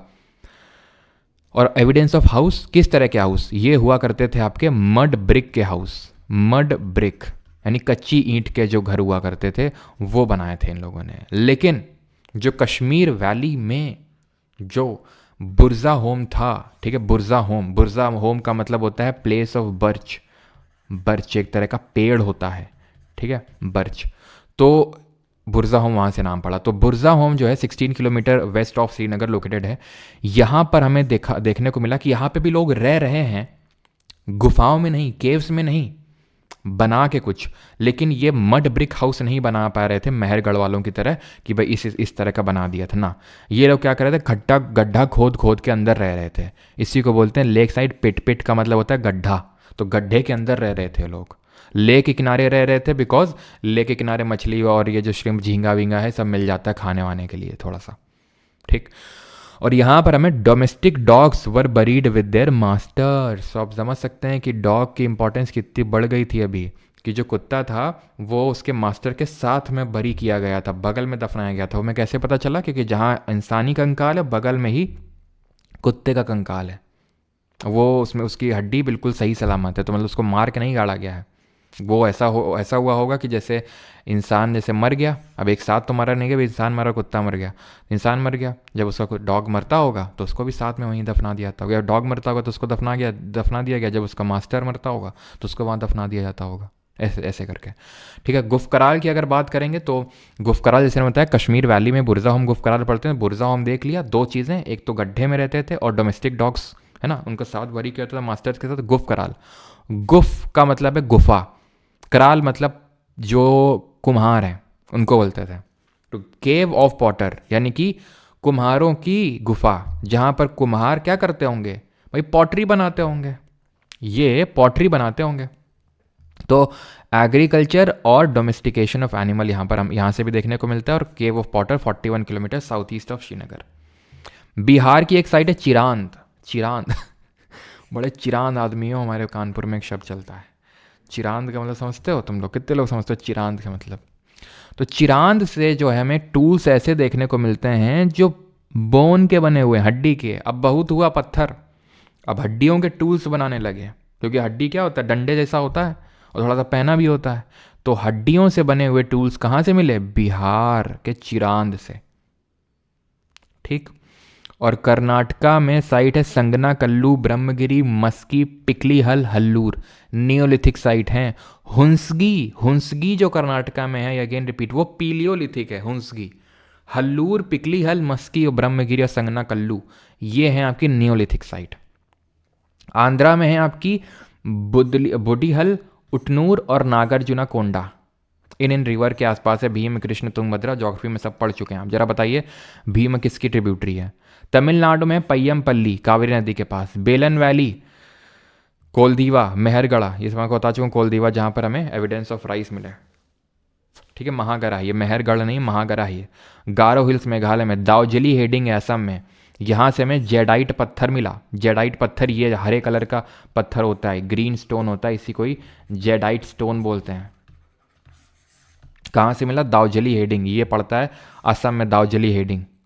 चिरांद ये है आपका बिहार में। कोलदीवा, ठीक है, इलाहाबाद में। फिर हल्लूर, ठीक है, ये आपका कहाँ पर है? कर्नाटका में। मेहरगढ़ पाकिस्तान में। बुरजा होम और गुफ कराल ये आपका पड़ता है कहाँ पे? कश्मीर में। क्लियर है ये चीज़? ठीक है। और पय्यमपल्ली है ये आपका नियोलिथिक। और यहाँ पर आप देख सकते हैं, यहाँ पर लिखा है कि नहीं, यहाँ पर आई थिंक लिखा नहीं है इन्होंने। ऐत्रापक्कम, ठीक है, ऐत्रापक्कम, ये ऐत्रापक्कम जो है आपका, ये साइट है पीलियोलिथिक। थोड़ा ध्यान रखना ऐत्रापक्कम के बारे में भी। बाकी तो भी हम क्वेश्चन करेंगे तो और क्लियर हो जाएगा। कैटल हुयू के इंडियन सब कॉन्टिनेंट का नहीं है, ध्यान रखना, ये टर्की में पड़ता है। इसको हम प्रोटो सिटी यानी कि एक थोड़ा सा न्यू, सबसे जो लेटेस्ट सिटी है उस टाइम की मानते हैं। उस टाइम पे सबसे बढ़िया तरह से जो लोग रहते थे सिटी के तौर पे, वो कैटल हुयू थी। नियोलिथिक साइट है ये, ठीक है, नियोलिथिक के अंडर पड़ रहे हैं तो ऑब्वियस बात है नियोलिथिक होगा। कैटल हुयुक, ध्यान रखना, टर्की में फर्स्ट ह्यूमन प्रोटो सिटी। अब आते हैं, हमारा स्टोन एज खत्म हो गया यहाँ से। किसी कोई डाउट होगा तो पूछेगा। अब यहाँ से हमारा चाल्कोलिथिक यानी कि कॉपर एज स्टार्ट होगा।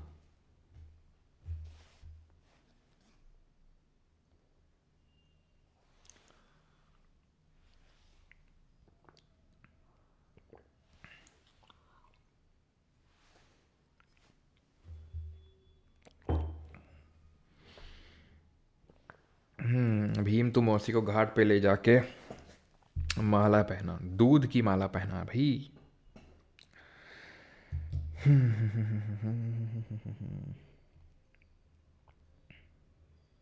सर सारी याद करनी होगी भाई, एकदम से आप लोड मत बढ़ाओ अपना, ठीक है। ये सारी हमें याद करनी है अभी, बस तुम समझो। क्वेश्चन करेंगे तो आधी से ज़्यादा तो वहीं क्वेश्चन में याद हो जाएंगी, फिर रिवीजन करोगे तो याद हो जाएंगे, ठीक है। सर मैं कोल्डिवा से हूँ। अच्छा, नो डाउट, ओके। रिकॉर्डिंग भाई इसका मिलता है आपको, रिकॉर्डिंग आपको मिलता है परमार एकेडमी एप्लीकेशन पे, क्योंकि बैच की क्लास हैं तो ये प्राइवेट हो जाती हैं कुछ टाइम बाद, मतलब 10 से 15 मिनट बाद। और वो पूरा आपको मिलता है बैच के अंदर, जो परमार एकेडमी एप्लीकेशन में नोट्स वगैरह सब कुछ। खैर आते हैं अभी चाल्कोलिथिक। अब जैसे उसको बोल रहे थे क्या, लिथिक मतलब कि स्टोन एज, यानी कि पीलियोलिथिक, मीजोलिथिक, नियोलिथिक, वैसे ही यहाँ चाल्को। चाल्को का मतलब होता है copper. Copper was the first metal, copper was the first metal discovered by humans। तांबा पहली धातु थी जो इंसान ने डिस्कवर करी। ये हम ज्योग्राफी में पढ़ चुके हैं कि कॉपर की माइंस कहाँ पे हैं, खेतड़ी राजस्थान में, मलजखंड मध्य प्रदेश में। सर ज्योग्राफी का हमारे ह्यूमन सेटलमेंट पे बहुत बड़ा इम्पैक्ट पड़ता है। जैसे जो हम चाल्कोलिथिक एज पढ़ने वाले हैं अभी, हम देखेंगे यहाँ डेवलप हुई। ये छोड़ो हड़प्पा, ये देखो, ये यहीं क्यों डेवलप हुई? ज्योग्राफी इज़ द रीज़न, क्योंकि यहाँ पर माइंस थी। कॉपर ऐसा तो है नहीं कि सर ये माइंस तो अभी हैं, आज से इतने हज़ारों साल पहले। भाई ज्योग्राफी का मतलब होता है लाखों साल, मैंने बताया था। ज्योग्राफी का मतलब होता है लाखों साल। हज़ारों साल में तो कुछ सेंटीमीटर खिसकती है हमारी प्लेटें जो हैं, हमारी जो प्लेटें हैं वो बहुत कुछ सेंटीमीटर खिसकती हैं हज़ारों साल में। जैसे कि हर साल माना जाता है कि 2 से 3 सेंटीमीटर हर साल। तो तो 1000 साल बाद कितना, 1 मीटर मुश्किल से, 1-2 मीटर, कितना ही होता है, कुछ नहीं अगर हम देखें तो 1-2 मीटर जोग्राफी के हिसाब से। ठीक है, तो लाखों साल, तो ऑब्वियस सी बात है उस समय भी कुछ यही जोग्राफी रही होगी। खेतड़ी माइंस राजस्थान, मलचखंड मध्य प्रदेश। तो people in the rural communities और डिफरेंट काइंड ऑफ सेटलमेंट, और उन सेटलमेंट को बोलते हैं कल्चर। ठीक है, आप देखो कल्चर कल्चर कल्चर, क्या है ये कल्चर? तो आज जैसे हम बोलते हैं राजस्थान, मध्य प्रदेश, उत्तर प्रदेश, केरल, तमिलनाडु, कर्नाटक, ये सब क्या स्टेट हैं। उसी तरह ये जो सेटलमेंट में रहा करते थे ये लोग, तो उनको कल्चर बोल देते हैं। साउथ ईस्टर्न जो राजस्थान में जो कल्चर देखने को मिलता है उसको अहर एंड गिलुंद कल्चर बोलते हैं। ठीक है, वेस्टर्न मध्य प्रदेश, रुको इसको, वेस्टर्न मध्य प्रदेश में मालवा कल्चर या कयाथा कल्चर। वेस्टर्न महाराष्ट्र में जॉर्वे कल्चर। ठीक है, अब ये क्या है जॉर्वे कल्चर, मालवा कल्चर, क्या मतलब समझ में नहीं आ रहा होगा आपको ना कि महाराष्ट्र वाले को जॉर्वे कल्चर क्या है ये। तो एक्चुअल में जैसे ये पूरा है, ये सिविलाइजेशन को हड़प्पन सिविलाइजेशन क्यों बोलते हैं? क्योंकि Harappa was the first site to be discovered in this particular civilisation. तो इस तरह यहाँ पर जो पूरा सिविलाइजेशन हमने डिमार्केट किया कि यार यहाँ ये पूरा हमें चाल्कोलिथिक देखने को मिल रहा है। यहाँ जो पहली साइट मिली थी वो जॉर्वे थी, तो इसलिए इसको जॉर्वे कल्चर बोल दिया। यहाँ जो पहली साइट मिली मध्य प्रदेश वाले रीजन में, तो उसको कयाथा और मालवा कल्चर बोल दिया। यहाँ जो राजस्थान में मिली उसको अहर बानस कल्चर बोल दिया। उसके ऊपर और मिला उसको गणेश्वर जोधपुरा कल्चर बोल दिया। समझ में आया आपको? ठीक है, जॉर्वे के तहत यानी जो महाराष्ट्र में मिला उसमें नेवासा भी था, दैमाबाद, चंडोली, इनाम गांव, नासिक, नवडा टोली, ये छोटी छोटी छोटी छोटी साइट्स मिली थी। लेकिन जॉर्वे कल्चर ही क्यों बोला? क्योंकि सबसे पहले जॉर्वे मिला था इसलिए। और सबसे बड़ी साइट कौन थी? दैमाबाद थी।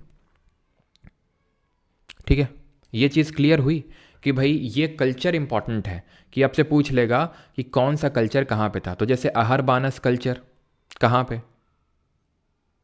ठीक है, अहर बानस कल्चर आपका यहाँ पर राजस्थान में। कयाथा मालवा, अब कयाथा मालवा के तहत आपका ये ईरान भी आता है। ठीक है, ईरान नहीं, ईरान है ये, ईरान जगह पड़ती मध्य प्रदेश में। ठीक है, तो कयाथा मालवा ईरान, ये ध्यान रखना है, ये आपका मध्य प्रदेश में आता है और जॉर्वे महाराष्ट्र में। ये लोग अर्न बरियल प्रैक्टिस करते थे। अर्न बरियल का मतलब होता है जो कलश में जो अस्थियाँ, आज भी हम करते हैं इसको फॉलो, कलश में है ना अस्थियाँ डालते हैं और उसको उसका विसर्जन करते हैं, तो वो अर्न बरियल कहलाता है। Did not know about horses and burnt bricks, क्या स्टोन एज वाले हॉर्सेज जानते थे? बिल्कुल। ये मैं कैसे कह सकता हूँ? ये मैं ऐसे कह सकता हूँ, देख लो घोड़े नहीं बना रखे इन लोगों ने। लेकिन इंडस वैली वाले नहीं जानते थे जो बाद में आए थे। थोड़ी सी ये सरप्राइजिंग बात है लेकिन है। क्लियर? पॉटरी ये भी यूज़ करते होंगे। अब एक्चुअल में इसका भी चलो मैं कल बताऊंगा आपको, चलो हड़प्पा जब पढ़ाऊंगा। ठीक है, कि क्यों हड़प्पा भी यहाँ पे डेवलप हुआ। हड़प्पा के साथ ये लोग ट्रेड करते थे एक्चुअल में, अभी हम देखेंगे क्यों, क्या ट्रेड था, तो वो मैं आपको कल बताऊंगा। ठीक है, क्योंकि अभी वैसे तो समझ सकते हो कि तुम्हें पता है कि ये, इसको हम ब्रॉन्ज एज बोलते हैं। ये चीज़ अभी नहीं, शायद आपको नहीं पता होगी। ठीक है, आपने नहीं पढ़ा होगा तो। और ब्रॉन्ज ये तो पता होगा किसका अलॉय होता है, कॉपर और टिन का, तांबे और टिन का। तो ये लोग कॉपर लिया करते थे इनसे, नीचे वालों से कॉपर, ये जो यहाँ रहते हैं। और ये लोग टिन लिया करते थे, ये वाला जो रीजन है अफगानिस्तान के जो आसपास वाला रीजन है, यहाँ से टिन उठाते थे, दोनों को मिलाते थे, ब्रॉन्ज बनाते थे। तो इनके साथ ट्रेड करते थे। जैसे इन्होंने, हड़प्पा वाले ने इनको पॉटरी दे दी और इन्होंने इनको कॉपर दे दिया। तो पॉटरी किस तरह की यूज़ करते थे ये? या तो ब्लैक एंड रेड थी मोस्टली। ठीक है, ब्लैक एंड रेड ही थी मोस्टली, ये चीज़ ध्यान रखना। ब्लैक एंड रेड वेयर का मतलब होता है कि या तो काली है या तो पूरी लाल है, या कुछ काली है कुछ लाल है। ठीक है, और ये हो गई आपकी ऑकरे कलर। ऑकरे कलर जैसे नहीं वो होता है हमारा गेरू, जानते हो? कितने लोग गेरू जानते हैं? कितने लोग गेरू जानते हैं भाई? जैसे कि जो कच्ची ज़मीन होती है तो उसको गेरू से लीपा जाता है। पता नहीं तुमने पता है कि नहीं पता है। जैसे गांव में हमारे कच्चा है ना, घर वो कच्चा है, तो कच्चा है तो कच्चे में क्या होता है, लीपा जाता है। तो उसके लिए गेरू, गेरू को पानी में डालते हैं, पूरा बनाते हैं वो, है ना, पता है कितने लोगों को पता है। तो उसी कलर का, गेरुआ कलर का ये। ठीक है, ऑकरे कलर्ड पॉटरी। एक्चुअल में ऑकरे कलर्ड पॉटरी हम देखेंगे हड़प्पा वाले यूज़ करते थे, तो वो लोग ट्रेड करते थे इनके साथ, तो देते थे। तो ब्लैक एंड रेड वेयर है। ठीक है, पॉटरी भी हम साथ साथ पढ़ते चलेंगे। जैसे अभी हमने कॉर्ड इम्प्रेस्ड पॉटरी पढ़ी थी पीछे। कॉर्ड इम्प्रेस का मतलब है कि कलर नहीं था, वो धारी धारी से कुछ बनी हुई थी। अब यहाँ कलर स्टार्ट हो गया, ब्लैक एंड रेड। ये नॉर्थ, एक होती है NBPW, north black polished where, वो अलग होती है, वो हम बाद में पढ़ेंगे। ठीक है, ये भी ब्लैक एंड रेड वेयर और ऑकरे कलर ध्यान रखना। ठीक, क्लियर? अब किसी का यहाँ तक कोई डाउट ना हो तो क्वेश्चंस की ओर बढ़ा जाए, जल्दी से बताइए। कॉटन कॉटन मैंने बताया था मेहरगढ़ में सबसे पहले देखने को मिला। टाइम पीरियड, ओके ठीक है, टाइम पीरियड यहाँ नहीं लिखा ना, तो टाइम पीरियड मैं आपको बता दूँ इसका, जो हमारा इसका था, किसका, हड़प्पन वाले का, वही उसी सेम टाइम पे ही उसकी के साथ ये हुआ था। आप ये मान के चलो कि रफली ये हमारा 1000 BC पे ख़त्म हुआ, तो ऐसा नियोलिथिक 1000 पे, तो ये मत सोचना कि चैल्कोलिथिक वाला 1000 से स्टार्ट होगा, नहीं, ठीक है। ये रफली आप ये मान के चलो जो 2500 या फिर 2000 भी आप कंसिडर कर सकते हो, 2000 BC, या फिर आप यहाँ पर 2500 ही लेके चलो, है ना, BC से लेकर रफली 1000 BC तक आप कंसिडर कर सकते हो, ठीक है। यानी कि इनका जो टाइम पीरियड था, क्योंकि आप खुद ही सोचो यार, हड़प्पा वालों को चाहिए ब्रॉन्ज एज था, ये ब्रॉन्ज के लिए चाहिए कॉपर जब तक इनको नहीं मिलेगा यहाँ से तो कहाँ से कॉपर बोलेंगे, ठीक है। तो वही सेम टाइम पीरियड था जो कि हड़प्पन एज का था, ठीक है।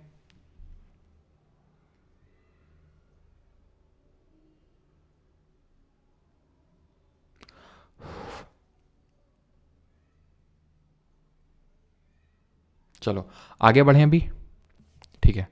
या तो आप इसको यहाँ पर 3000 भी कर सकते हो, है ना, थोड़ा सा पहले कर सकते हो कि थोड़ा सा एग्जैक्टली तो नहीं स्टार्ट हुआ होगा, 3000 या 3500, ठीक है, 3500 BC से लेके लगभग 1000 BC तक, ठीक है।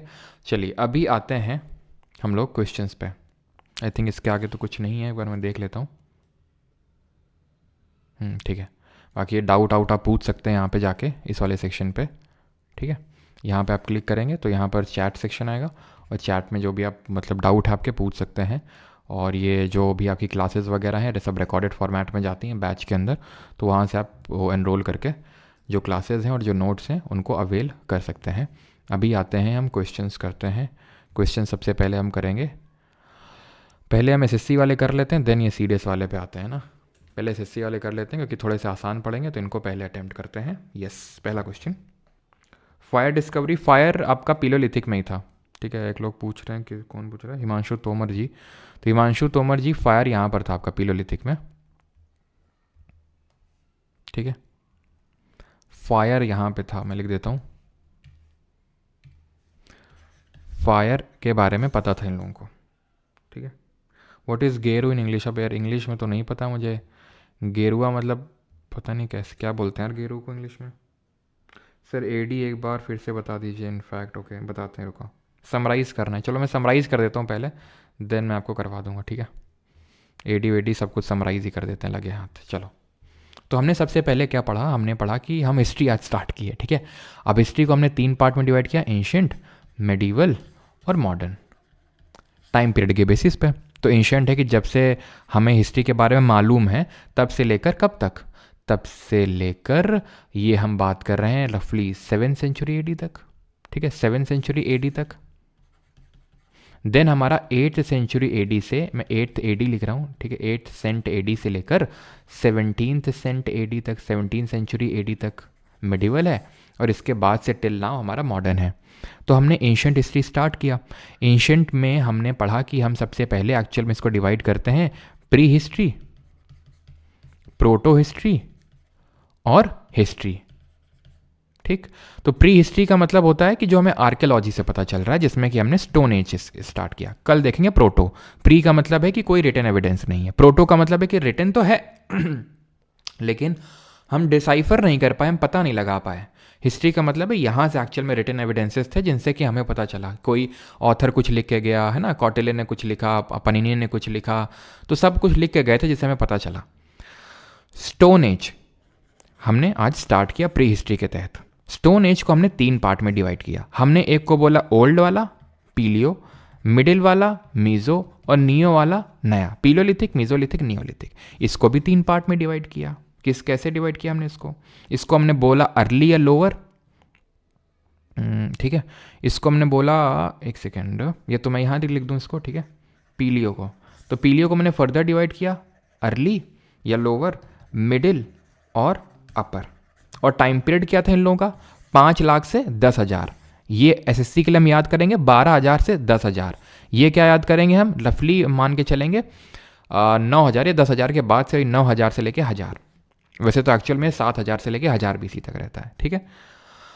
अब पीलियोलिथिक में हमने स्टार्ट किया था 5 लाख से लेके 50,000, 5 लाख से लेके 50,000 BC तक। यहाँ पर एकदम रॉ फॉर्मेट में स्टोन यूज़ हो रहे थे। यहाँ पर आ गई थी फ्लेक टेक्नोलॉजी, फ्लेक टेक्नोलॉजी मतलब काट के। यहाँ पर फ्लिंट टेक्नोलॉजी आ गई थी और यहाँ पे लोग केव में, गुफाओं में रह रहे थे और रॉक शेल्टर्स में रह रहे थे। भीमबेटका रॉक पेंटिंग को आप यहाँ पर रिकॉल कर सकते हैं, ठीक है, डिडवाना राजस्थान। देन हम आए कहाँ पे, मीजोलिथिक में। मीजोलिथिक में जो इंपॉर्टेंट फीचर है वो माइक्रोलिथ है। माइक्रोलिथ का मतलब है छोटे छोटे पत्थर, छोटे छोटे पत्थर का ये जो है इस्तेमाल करते थे माइक्रोलिथ वाले। यहाँ पे ही सबसे पहले क्या स्टार्ट हुआ, डोमेस्टिकेशन स्टार्ट हुआ, जानवरों को पालना स्टार्ट हुआ। बागोर और आदमगढ़ से हमें एविडेंस मिले, बागोर राजस्थान और आदमगढ़ मध्य प्रदेश, वहाँ से हमें डोमेस्टिकेशन के एविडेंस मिले। प्लस और क्या मिला, और ठीक है, और ये लोग पीले और मीज़ो वाले हंटर और गैदरर थे, मारते थे खाते थे, मारते थे खाते थे, ठीक। और एग्रीकल्चर यहाँ से स्टार्ट हुआ, कहाँ से, यहाँ से। और यहाँ से पॉलिश्ड स्टोन टूल से स्टार्ट हुआ, मतलब एक तरह से ढंग से डेवलप हुए नियोलिथिक वाले में। और यहाँ पर सेल्ट नाम के जो टूल्स होते थे उनको हम सेल्ट टाइप के टूल्स देखने को मिलते थे, जो इस तरह के होते थे, बड़े ही एडवांस टाइप, मतलब बहुत ही लंबे टाइप और बहुत ही पैने टाइप डेवलप्ड, ठीक है। फूड प्रोड्यूसर थे, एग्रीकल्चर था, तो यहाँ पर पॉटरी भी डेवलप हुई। पॉटरी कोई कलर्ड नहीं थी, वो सिंपल हमारी कैसी थी, कॉर्ड इम्प्रेस थी, लाइंस थी। ये नियोलिथिक साइट है हमारी मेहरगढ़, जहाँ से हमें किसके एविडेंस मिले, सबसे पहले गेहूं के, कपास के यानी कि वीट, कॉटन और बार्ले के, ठीक है। और यहीं से हमें मेहरगढ़ में ही क्या मिला कि यहाँ पर लोग मड ब्रिक हाउसेज में रह रहे थे। कहाँ पड़ता है, प्रेजेंट डे पाकिस्तान में। प्लस हमें सबसे पहले चावल के एविडेंस मिले, कोलदीवा, जो कि प्रेजेंट डे प्रयागराज के पास पड़ता है। अर्लीस्ट एविडेंस ऑफ राइस मिला यहाँ पे हमें, ठीक है। इसके बाद हमने पढ़ा चाल्कोलिथिक यानी कॉपर एज। चाल्कोलिथिक का मतलब हो गया 3.5 या फिर आप 4000 BC मान सकते हो। 4000 BC से लगभग वही हमारा 1500 BC तक, ठीक है, ये टाइम पीरियड है कॉपर एज का। तो कॉपर एज में हमने देखा कुछ साइट इंपॉर्टेंट थी, जैसे कि यहाँ पर हमारा गणेश्वर जोधपुरा कल्चर था राजस्थान में अहरबानस और गिलुंद, अहरबानस गिलुंद कल्चर। यहाँ पर कयाथा, मालवा और ईरान कल्चर मध्य प्रदेश में। यहाँ पर महाराष्ट्र में जॉर्वे कल्चर। तो ये हमने आज के लेक्चर में पढ़ा है। अब आप जब क्वेश्चन करेंगे तो आपको और मज़ा आएगी, अभी देखना, ठीक है। खासकर जो यूपीएससी वाले हम जो क्वेश्चन करेंगे ना, उसमें और मजा आएगी। और हाँ, टाइम पीरियड जैसे आप में से किसी ने पूछा था, तो टाइमलाइन भी मैं बता देता हूँ। तो सर टाइमलाइन का मतलब होता है कि जैसे आज हम चल रहे हैं 2024 में, 2023, 22 घटाते जाओ, ठीक है। तुम्हारा जन्म हो सकता है हुआ होगा सन 2000 में, हो सकता है किसी का 1999 में, फिर ऐसे 1900 मिलेगा, 1800, 1700, ऐसे करके जीरो भी तो कभी मिलेगा, पीछे जाओगे। जीरो के पहले क्या लाइफ एग्जिस्ट नहीं करती थी क्या, कि यहीं से लाइफ एग्जिस्ट हुई और लाइफ एग्जिस्ट करते हुए 2024 साल हुए हैं, अभी लाखों साल से कर रही है, अभी देख रहे हैं। तो उनको जो जीरो से पहले वाले हैं, जीरो का मतलब है कि इसी साल जीसस का जन्म हुआ था, जीसस क्राइस्ट का, तो उसके पहले वाले साल को BC से रिप्रेजेंट करते हैं, बिफोर क्राइस्ट बोलते हैं। और जब इसमें हम आगे बढ़ते हैं तो नंबर घटता है, यानी कि आपका 1000 BC पहले आया होगा, 9000 BC बाद में, देन 8000 या फिर 900, 700, 800, 500, 600, है ना, 400, 300, 200, 100, 0, फिर इस तरह से। जब AD में बढ़ते हो तो नंबर बढ़ता है, BC में बढ़ते हो तो नंबर घटता है, ठीक है। ये मैं आपको पहले ही हम लोग देख चुके हैं। अब क्वेश्चन जल्दी से करते हैं। तो पहला क्वेश्चन ये रहा, the prehistoric period in the early development of human being is commonly known as. Prehistoric period तो ओल्ड मीजो, आयरन या फिर न्यू स्टोन एज। अब प्री हिस्ट्री की बात हो रही तो सर स्टोन एज है, लेकिन सबसे अर्ली अगर डेवलपमेंट पूछेगा तो सबसे पहले तो हमारा स्टार्ट हुआ था ओल्ड स्टोन एज से, यानी कि पीलियोलिथिक से, ठीक है। In India the practice of erecting megalith began about. अब ये मेगालिथ मैंने नहीं पढ़ाया है, ये मैं अभी पढ़ाऊंगा भी नहीं, ये हम जब साउथ इंडिया की हिस्ट्री स्टार्ट करेंगे तब मैं आपको बताऊंगा। उत्तर तो इसका ये होगा, लेकिन मेगालिथ का मतलब, मेगा का मतलब बड़ा और लिथ का मतलब पत्थर, बड़ा बड़ा पत्थर साउथ इंडिया में देखने को मिल रहा था, अभी नहीं मैंने आपको पढ़ाया, इसलिए इस क्वेश्चन को स्किप करिए। Iron age is so named because during this time iron mostly replaced which in implement and weapon. इसको भी आप अभी छोड़ सकते हैं बिकॉज अभी हमने ब्रॉन्ज एज नहीं पढ़ा है, ठीक है। वैसे तो इसका ब्रॉन्ज होगा, ब्रॉन्ज को रिप्लेस किया था आयरन ने, लेकिन छोड़ दीजिए क्योंकि एक्चुअल में हमने आज पढ़ा है स्टोन एज। स्टोन एज के बाद हमने देखा कॉपर आया, कल पढ़ेंगे ब्रॉन्ज, परसों पढ़ेंगे आयरन, तो परसों आएगा आयरन, धीरे धीरे धीरे आयरन की ओर हम बढ़ेंगे, आयरन एज उसी को बोलते हैं। Pottery was first traceable in which period of ancient Indian history. तो पॉटरी यानी कि सबसे पहले मिट्टी के बर्तन का पता किस एज में चलता है, चाल्कोलिथिक, पीलियो, नियो या फिर मीसोलिथिक। तो मिट्टी के बर्तन याद करो, जब एग्रीकल्चर आया था, जब खेती बाड़ी होगी तभी तो अनाज स्टोर करेंगे। Bhimbetka a noted site of the palaeolithic period is located in which state of India. Bhimbetka कहाँ पर है? तो भीमबेटका है आपकी मध्य प्रदेश, भोपाल के पास। किसने डिस्कवर किया था? वीएस वाकांकर। अगला question low. During which of the following period ostrich were found in India? याद करो, पटने, महाराष्ट्र, याद आया कुछ? कौन सी साइट थी? Palaeolithic. In which of the following site of jadeite stone was found? Jadeite पत्थर कहाँ पर देखने को मिला? महागढ़ा में, मेहरगढ़ में, हल्लूर में या डाउजली हेडिंग? तो मेहरगढ़ में तो राइस का, सॉरी, मेहरगढ़ में तो वीट, बार्ले और कॉटन का एविडेंस मिला, और यहाँ पर लोग रहते थे मड ड्वेलिंग्स में, ठीक है। हल्लूर कहाँ है? कर्नाटक में। दाउजली हेडिंग असम। जेडाइट स्टोन जो ग्रीन कलर का स्टोन होता था। In which among the following periods Catal Huyuk was one of the most famous sites? तो कैटल हुयुक कहाँ पर देखने को मिला? नियोलिथिक, मीजोलिथिक, पीलोलिथिक या फिर चाल्कोलिथिक? हिमांशी, अप्रिंशिका, सेजल, चंदनी, सुपर्णा, रजत, प्रवीण, चलो सभी का सही है। सही आंसर क्या होगा यहाँ पर? कैटल हुयुक कहाँ पे? टर्की में। कौन सी थी? नियोलिथिक थी। प्रोटो है ना, प्रोटो सिटी, याद है? प्रोटो सिटी मैंने बताया था, one of the first modern city. कहाँ पर? टर्की, जो अभी तुर्की हो चुका है। The duration of mesolithic period, तो इसी क्वेश्चन की मैं बात कर रहा था। सीजीएल 12 दिसंबर 2022 को पूछा गया कि जो मीजोलिथिक पीरियड का ड्यूरेशन था वो क्या था। तो वैसे तो हमने पढ़ा है कि 10,000 में ख़त्म हुआ था पिलोलिथिक, तो स्टार्ट हुआ। अब ये इंडिया की बात हो रही है, कहीं कहीं पे तो बहुत जल्दी ही मीजोलिथिक स्टार्ट हो गया था। बहुत जल्दी का मतलब हो सकता है वहाँ पर 15,000 बीसी में ही मीजोलिथ के हमें एविडेंस देखने को मिले थे, ठीक है। तो आंसर क्या होगा? 12,000 से 10,000, ठीक है। मोस्टली लोग, जैसे जो खासकर जो ऐसे मतलब जिन्होंने क्वेश्चन नहीं किया, तो लोग ये टिक करेंगे 10,000 से 7,000, लेकिन एक्चुअल में जो आंसर की में माना है तो ये माना है। तो एटलीस्ट ये कि अगर कल कोई पूछता है, ठीक है, तो हमारे पास एविडेंस है। और celt is dash from the neolithic period. तो सेल्ट क्या है? एक टॉम्ब है, हाउस है, टूल है, अर्न है। अगर मैंने नहीं, वैसे तो हमने अभी किया भी है, नहीं भी अगर मैंने पढ़ाया होता तो भी आप आसानी से कर सकते थे। टूम वगैरह भी कहाँ, अभी ढंग से खाना तो मतलब उगा नहीं पा रहे हैं, ठीक है। एग्रीकल्चर अभी अभी अभी तो एग्रीकल्चर करना स्टार्ट किया, टूम्ब कहाँ से? रहने की तो दिक्कत हो रही है, जैसे हमने देखा था बुरजा होम में है, गड्ढा खोद खोद के रह रहे हैं, टॉम्ब कहाँ से बना लेंगे? हाउस ना, ठीक है। टूल, ये sorry, yes it was a tool, ठीक है, मेड ऑफ स्टोन। अर्न क्या होता है? वो मैंने आपको बताया, कलश होता है वो earn. Microlith were dash used by early humans. तो माइक्रोलिथ क्या था और किस पीरियड में देखने को मिला माइक्रोलिथ? मोहित सिंह जी, बैच कैसे लेना? बैच परमार अकेडमी एप्लीकेशन, और जो www.parmaracademy.in वेबसाइट है वहाँ से आप कर सकते हैं एनरोलमेंट, ठीक है। माइक्रोलिथ होते हैं आपके छोटे जो पत्थर होते हैं, that is small stone tools, option number B. Coin, सिक्के अभी डेवलप नहीं हुए थे, कपड़े भी नहीं, ठीक है, ढंग से डेवलप हुए थे। Which of the following is a palaeolithic site? तो यहाँ पर क्या आंसर होगा? माइक्रोलिथ आपके यहाँ पे मीजोलिथिक पीरियड में देखने को मिले थे, जो मध्य पाषाण था। Which of the following is a palaeolithic site of archaeological importance in India? Chirand, Burzahom, Hunsgi या फिर मेहरगढ़? तो पीलियोलिथिक साइट है, तो मेहरगढ़ हमने देखा था ये नियोलिथिक है।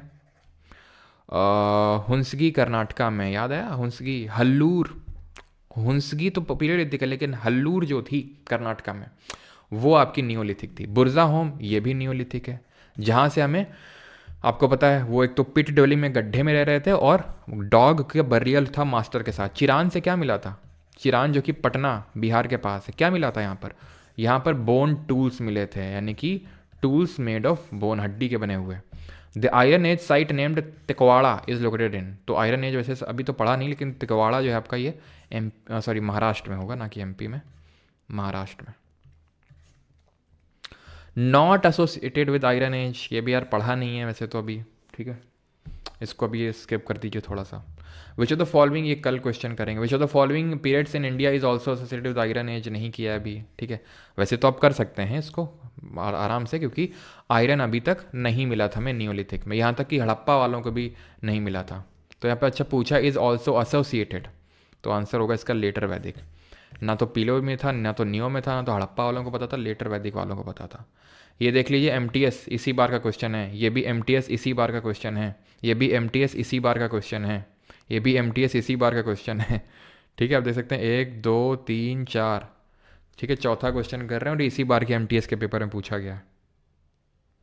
करेंगे अभी यूपीएससी वाले क्वेश्चंस भी करेंगे।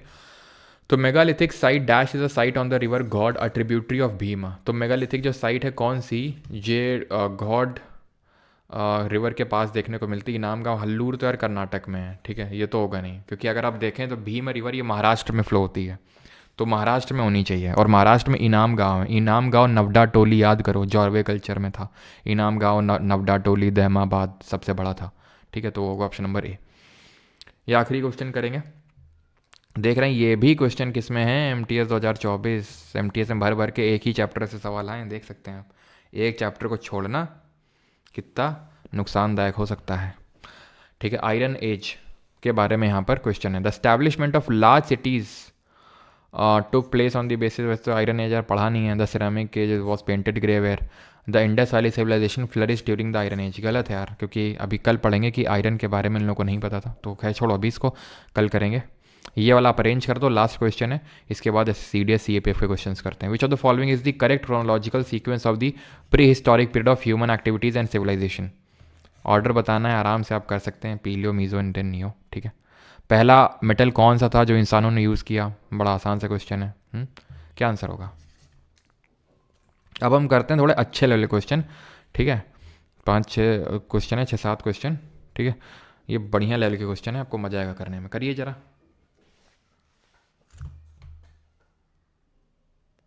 एनटीपीसी हो जाएगा क्या मार्च में एग्जाम है इस बैच से? बिल्कुल हो जाएगा शिवम, अगर मार्च तक तो ख़त्म हो जाएगा सब कुछ।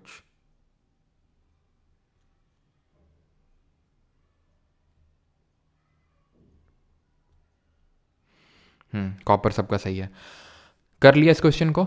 विच of the following statement with reference to the neolithic period is not correct. कौन सा सही नहीं है नियोलिथिक के बारे में। The characteristic feature of this period included ground and polished stone, बिल्कुल था। एग्रीकल्चर भी था। एनिमल का डोमेस्टिकेशन तो सर मीजोलिथिक से ही स्टार्ट हो गया था, और पॉटरी भी यहाँ से स्टार्ट हो गई थी, बिल्कुल सही है। देख रहे हो, this period is also known as new stone age, है स्टेटमेंट सही हो गया। The characteristic feature appeared almost at the same time in various parts of the subcontinent. Earliest evidence of agriculture is found from Mehrgarh during 8000 BCE. बिल्कुल सही है। जो मेहरगढ़ है, हम बोलते हैं नियोलिथिक कब से स्टार्ट हुआ सर? 7000 से, ठीक है। तो 7000 8000 BC के अराउंड, BC आप समझते हैं बिफोर क्राइस्ट एरा, तो मेहरगढ़ उस टाइम पे डेवलप हुआ था, और वहाँ से एग्रीकल्चर के एविडेंस मिले। फॉर एग्जाम्पल गेहूँ, बार्ले, कॉटन, ठीक है। तो ये वाला गलत हो जाएगा, ऑड वन आउट, खत्म। ये तीनों सही हमने पढ़े हैं, ये नहीं पढ़ा है। Characteristic feature appeared almost at the same time, same time पे थोड़ी ना अपीयर हुए। इसका बेस्ट एग्जांपल है मेहरगढ़।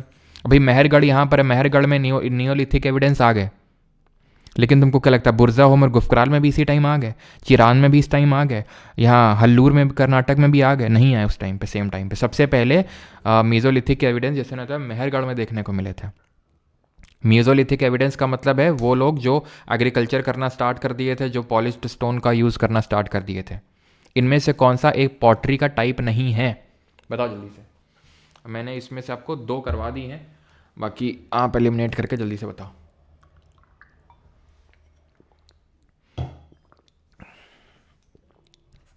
ये क्या है? ऑकरे कलर्ड पॉटरी है ना। ये क्या है? नॉर्थ ब्लैक पॉलिश्ड, ठीक है। और ये क्या है? ये तो मैंने आपको पढ़ाया ही था, ब्लैक एंड रेड वेट, जो चैल्कोलिथिक में देखने को मिला है ना। तो ये 2 तो मैंने बताया ही था, सीसी करके कुछ नहीं होता ये, ठीक है। Consider the following statement with reference to the palaeolithic, CDS 2023 palaeolithic के बारे में दिया हुआ है, जल्दी से करिए। Isampur was a well known centre of stone tool manufacture located in Gulbarga district of Karnataka and was situated along a small seasonal stream known as Kamtahalla. A Paleolithic blade is a flake tool, the length of which is more than twice the width. Flake tool मैंने बताया था कब develop हुआ था, middle पीलियोलिथिक में। कैसा था? कुछ इस तरह का था भाई, चिप ऑफ करके निकाला जा रहा था, किससे? बड़े वाले स्टोन से, बड़े वाले पत्थर से, साइड से मारा निकल गया। बिल्कुल यहाँ पर दिख रहा है कि भाई लेंथ ज़्यादा है विड्थ से, और मोर देन ट्वाइस तो ही है, तो ये तो सही होगा ही होगा। इसमें भी कोई डेटा, कोई फैक्ट इस तरह से नहीं है, ठीक है। और ये सही है आपका। वैसे तो ईसमपुर जो है आपका, ये गुलबर्गा डिस्ट्रिक्ट ऑफ कर्नाटक में ये साइट पड़ती है, ठीक है, ईसमपुर। तो ये पीलियोलिथिक साइट ही है ईसमपुर, ध्यान रखना। बोथ 1 और 2 सही है यहाँ पर।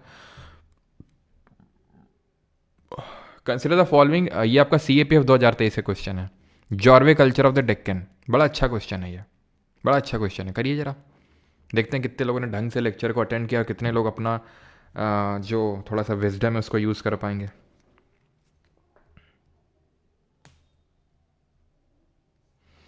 सर आपसे हिस्ट्री पढ़ के बिहार दरोगा क्लियर कर सकते हैं बेटा? हमसे हिस्ट्री पढ़ के हिस्ट्री अच्छी कर सकते हो, हिस्ट्री बिहार दरोगा एग्ज़ाम के लिए अच्छी कर सकते हो। बिहार दरोगा एग्ज़ाम में जो जो आता है वो सब पढ़ना पड़ेगा आपको, है ना, तब बिहार दरोगा का एग्ज़ाम क्रैक होगा। करें क्वेश्चन को? सर रेलवे के लिए पीवाईक्यू कब होगा? होगा होगा, है ना। चलो तो करते हैं ज़रा। इट कवर्स प्रैक्टिकली, ये पूछ रहा है जॉर्वे कल्चर। जॉर्वे कल्चर मतलब चैल्कोलिथिक जो महाराष्ट्र में डेवलप हुआ था, यानी ये वाला, है ना। It covers practically the whole of the modern Maharashtra except, पूरा ही महाराष्ट्र देखा था, बस ये किनारे का पार्ट नहीं था, यानी कोस्टल पार्ट नहीं था। सही है ये। Pravara Godavari valley seem to have been the nuclear zone, का मतलब है कि सेंट्रल जोन ये था, इसके अराउंड डेवलप हुआ था। हमने नहीं पढ़ा है, मान लेते हैं नहीं पता है हमें, ठीक है। The large sites of this culture yield evidence of shifting culture के एविडेंस मिलते हैं। अब अगर आपने ये ज्योग्राफी पढ़ी है मेरे से, ठीक है, जो कि हमने अभी पढ़ चुके हैं, तो उसमें शिफ्टिंग एग्रीकल्चर देखा था क्या होता है, जिसको हम प्रिमिटिव सबसिस्टेंस फार्मिंग के नाम से भी जानते हैं, जिसको स्लैश एंड बर्न एग्रीकल्चर बोलते हैं। स्लैश एंड बर्न का मतलब है, स्लैश का मतलब काटा, बर्न का मतलब जलाया। जलाने के लिए पहले तो काटना पड़ेगा ना, और काटोगे किससे? मुंह से काटोगे क्या? कट कट कट कट ऐसे तो काटोगे नहीं। तो किससे काटोगे? औजारों से काटोगे। औजार किसके बने होते हैं? लोहे के, ठीक है। तो आप खुद सोचो कि बड़े बड़े जो पेड़ हैं जिनको क्लियर करके आपको वहाँ खेती करनी है, तो क्या आपको लगता है कि जब अब यहाँ पर आयरन तो अभी डेवलप हुआ नहीं है? हुआ है क्या? नहीं हुआ है। और कॉपर एक जो होता है, लेट मी टेल यू, हम पढ़ चुके हैं अभी केमिस्ट्री, पिछला चैप्टर पढ़ा है। कॉपर क्या होता है? कॉपर एक भाई सारे मेटल मैलेबल होते हैं, लेकिन आपको पता है कॉपर उतना हार्ड नहीं होता है। होता है लेकिन उतना हार्ड नहीं होता कि आप बड़े बड़े पेड़ काट डालें कॉपर से, और इतना लार्ज अमाउंट में अवेलेबल नहीं होता, आयरन के बिना पॉसिबल नहीं है। तो फिर ये कहाँ से शिफ्टिंग एग्रीकल्चर कर लेंगे? ठीक है, और दूसरा वाला आपका सही होगा ये, ठीक है। तो यहाँ पे ये थोड़ा सा लॉजिक लगाना था ज्योग्राफी वाला, कि जब आयरन नहीं इनके पता, तो फिर शिफ्टिंग एग्रीकल्चर कैसे प्रैक्टिस कर लेंगे? शिफ्टिंग के तो स्लैश एंड बर्न करना पड़ेगा, काटना पड़ेगा, देन जलाना पड़ेगा। With reference to the mesolithic art in India consider the following statement. CDS, इसी बार के सीडीएस का क्वेश्चन है 2024 का। Alexander Burns discovered the first rock paintings in India at Sohagi Ghat in Uttar Pradesh. गलत हो जाएगा, मैंने अलेक्जेंडर बर्न्स तो पढ़ा ही नहीं है। मैंने आपको आर्कीबोल्ड कार्लेलाइल का नाम बताया था, आर्कीबोल्ड कार्लेलाइल। और अगर हम बात करें जो भीमबेटका का, वो तो वीएस वाकांकर करके थे, वो उन्होंने डिस्कवर किया था, ठीक है। तो ये नाम तो गलत होगा, पहला गलत, दो अपने आप सही हो गया, दो को सही होना ही पड़ेगा। Bhimbetka rock painting were discovered when archaeologist VS Wakankar, I think मैंने स्पेलिंग गलत लिख दी थी वाकांकर जी की, डब्ल्यू से स्टार्ट होता है ये, ठीक है। तो VS Wakankar noticed the rocks out of a train window while traveling from Bhopal to Itarsi and got off the nearest railway station to explore the site। सही है। तुम्हारे साथ कुछ और होता होगा, तुमने किसी को देख लिया है ना, उतर गए जल्दी से किसी और पर्पस के लिए। अब खैर मेरा मुंह मत खुलाओ तुम ठीक है, दूसरा तो सही खैर होना ही था। द पेंटिंग्स एंड एनग्रेविंग्स, मतलब तुमने कोई बुक देखी और तुम उतर गए बुक खरीदने के लिए, मैं उसकी बात कर रहा हूँ, ठीक है। The paintings and engravings do not exist in the same shelter in the rock art of Odisha. The paintings and engravings do not, गलत हो गया, ठीक है। They do exist. खुद ही सोचो, अगर किसी एक केव में भी अगर एग्जिस्ट कर गई होंगी, एनग्रेविंग का मतलब पता है ना, कि पत्थर में अपने कुछ मतलब ऐसे गड्ढा गड्ढा करके हल्का सा लिखा है, और ठीक है, एनग्रेविंग्स का मतलब वही जो हमने देखा था यार भीमबेटका वाली में, जो मैंने पिक्चर लगा रखी थी, तो एनग्रेविंग्स हो गई, ठीक है। और मतलब एक तरह से वो पेंटिंग हो गई, और एनग्रेविंग का मतलब हो गया कि उसमें कुछ गड्ढा कर करके उसमें कुछ बनाया गया है। तो अगर किसी एक केव में भी हमें मिल गया होगा तो ये स्टेटमेंट अपने आप गलत हो जाएगा, आंसर यहाँ पर 2 ओनली होगा। अगला है आपका, ये सिविल सर्विसेज का है, देख रहे हैं आप, सिविल सर्विसेज का क्वेश्चन आप सॉल्व करने वाले हैं। हिंदी में बताया तो सब मैंने, पूरा पाषाण, मध्य पाषाण, नव पाषाण और ताम्र पाषाण बोलते हैं चाल्कोलिथिक को, ठीक है, चाल्कोलिथिक को वो बोलते हैं। इतना बड़ा क्वेश्चन देख के ही स्किप कर दूं मैं तो आलसी कहीं की। अच्छा चलो भाई, तो हिस्टोरिकल प्लेस क्या है? बुरजा होम तो किसके लिए फेमस थी? Burzahom rock cut shrines, Chandraketugarh terracotta art, ये तो सही है आपकी। चंद्रकेतुगढ़ वेस्ट बंगाल में। टेराकोटा क्या होता है कल पता चलेगा तुम्हें। टेराकोटा क्या होता है? मिट्टी होता है ना, मिट्टी को पका के जो बनता है उसी को टेराकोटा बोलते हैं। ये सही होगा आपका। गणेश्वर जोधपुरा कल्चर याद करो। गणेश्वर कहाँ? राजस्थान में, तो ये भी सही होगा आपका। ठीक है। रॉक कट केव देखने को मिल रही है भीमबेटका में। ठीक है, तो ये नहीं होगा। बुरजा होम में हमने क्या पढ़ा था? एक तो मास्टर डॉग को मास्टर के साथ बरी किया गया था, प्लस हमें देखने को मिला था कि लोग गड्ढों में रह रहे थे, पिट ड्वेलिंग में रह रहे थे, प्लस यहाँ पर चिरांद की तरह ही बोन टूल्स यहाँ से भी हमें देखने को कुछ कुछ मिले थे। तो ये वाला गलत हो जाएगा। और 1 2 3 तो कहीं है भी नहीं, 2 एंड 3 हो जाएगा। ठीक है, अगर आप ये पहला एलिमिनेट कर दिए होते तो ये गए थे। 3 अपने आप सही हो गया था। ठीक है, 3 अपने आप सही हो गया था, बस 2 को देखना, तो 2 भी सही था यहाँ पर। करो ये CDS 2024, ये सिविल सर्विसेज 2021 का है, और ये CDS 2024। और एक चीज़ तुम देखो, चंद्रकेतुगढ़, चंद्रकेतुगढ़, तो ये इंपॉर्टेंस होती PYQs की, चाहे वो SSC का एग्ज़ाम हो चाहे UPSC का एग्ज़ाम हो। तो चंद्रकेतुगढ़ अभी बताया मैंने, वेस्ट बंगाल। ख़त्म हो गया उसी से ही है, ख़त्म ख़त्म। 3 अपने आप सही हो गया, 3 अपने आप सही हो गया। पता भी नहीं है फिर भी। मंगाड़ू केरल में मेगालिथिक साइट है। मेगालिथिक तो ऐसे पढ़े भी नहीं अभी, वो पढ़ेंगे हम आगे। 3 अपने आप सही हो गया। अब मुझे 2 और 4 में चुनना है। इनाम गांव महाराष्ट्र में चैल्कोलिथिक, पक्का सही है, पक्का सही है। जॉर्वे कल्चर में देख लो, देख लो तुम जॉर्वे में।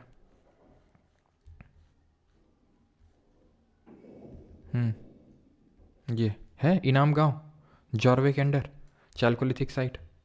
ठीक है, तो क्या आंसर हो जाएगा? 2 3, ऑप्शन नंबर बी। कर लो इस क्वेश्चन को। Consider the following archaeological site: Burzahom, Sarai Khola, Kurnool, अट्टी पक्कम। इसको क्या करना है? इनको अरेंज करना है लोकेशंस को नॉर्थ से साउथ में, यानी ऊपर से नीचे में अरेंज करना है इनको, नॉर्थ से साउथ। नॉर्थ से साउथ करना है। कुरनूल कहाँ पड़ता है भैया? नियोलिथिक साइट है ये, आंध्रा में। बुरजा होम देखे थे जम्मू एंड कश्मीर में, है ना। और सराई खोला तो नहीं देखे। अट्टी पक्करम ये भी आपका साउथ में ही पड़ेगा, और ये तमिलनाडु में है।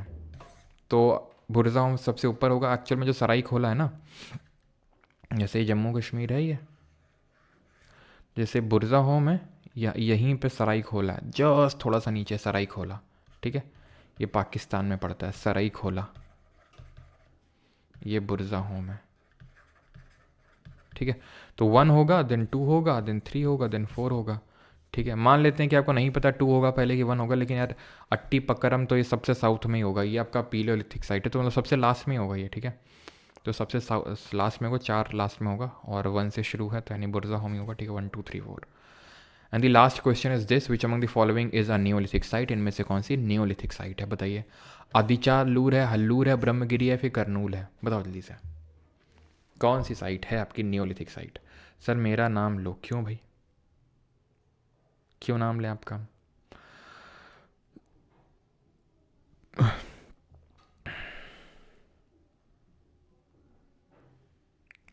तो भाई यहाँ पर सही आंसर क्या होगा?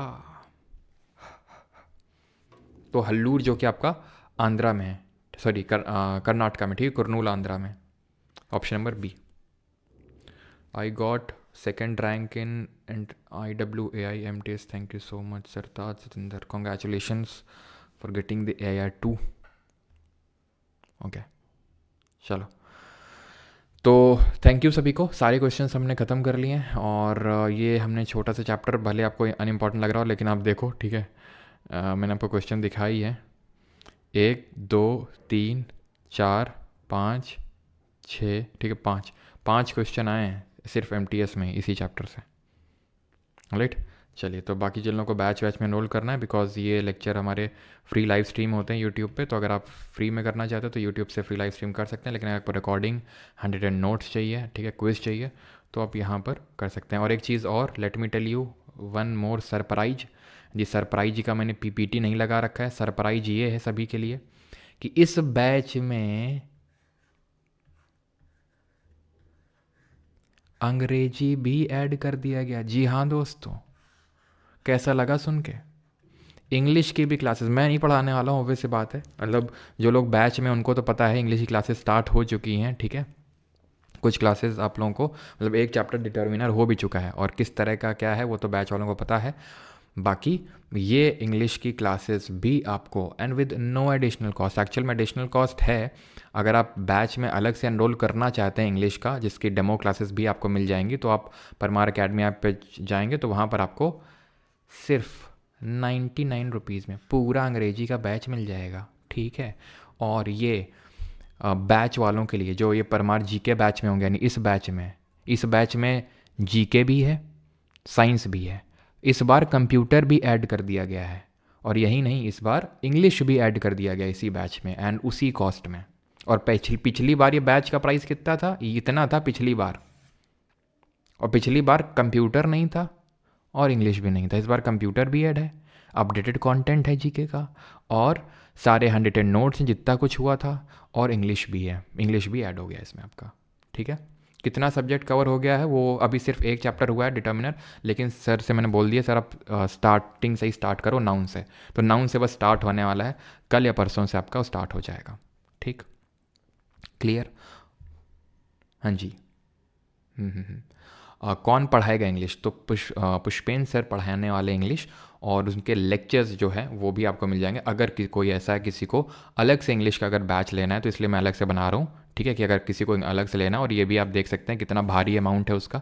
भारी अमाउंट इसीलिए इतना रखा गया सो दैट सीरियस स्टूडेंट आए, क्योंकि सर के पास भी काफ़ी टाइम की कमी रहती है, काफ़ी रेपुटेड फैकल्टी हैं कानपुर में, ठीक है, तो उनके पास भी काफ़ी कम टाइम रहता है। जैसे तैसे सर से मैंने टाइम मांगा है, और ये भारी चार्ज मैं इसीलिए ले रहा हूँ यहाँ पे, ठीक है। जो बैच में उनके लिए तो फ्री है, कल भी मैंने बताया था, बैच वालों के लिए तो मैं फ्री रखूँगा। मैं अलग से अगर किसी को लेना है तो इसलिए मैं अलग कर रहा हूँ इसको, ठीक है।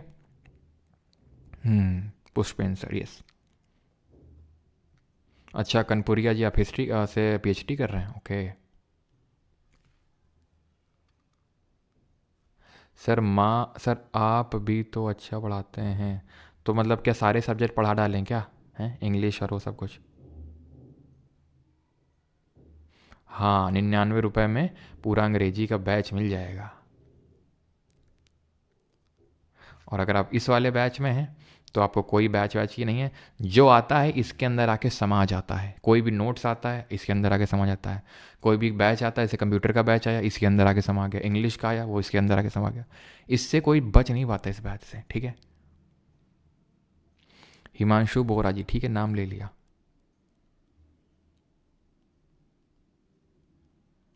2.0 3.0 में कुछ डिफरेंस है क्या? डिफरेंस इन दी सेंस कि अपडेटेड हैं चीज़ें, ठीक है। बनास नदी होता है, बानस नहीं होता है, मेरी माफ़ी चाहूँगा मैं, बानस निकल जाता है मुंह से, मेरे मुंह से निकल गई। पीपीटी बाइलिंगुअल रखिए, शिवानी विश्वकर्मा जी कल से पीपीटी बाइलिंगुअल होगी, ठीक।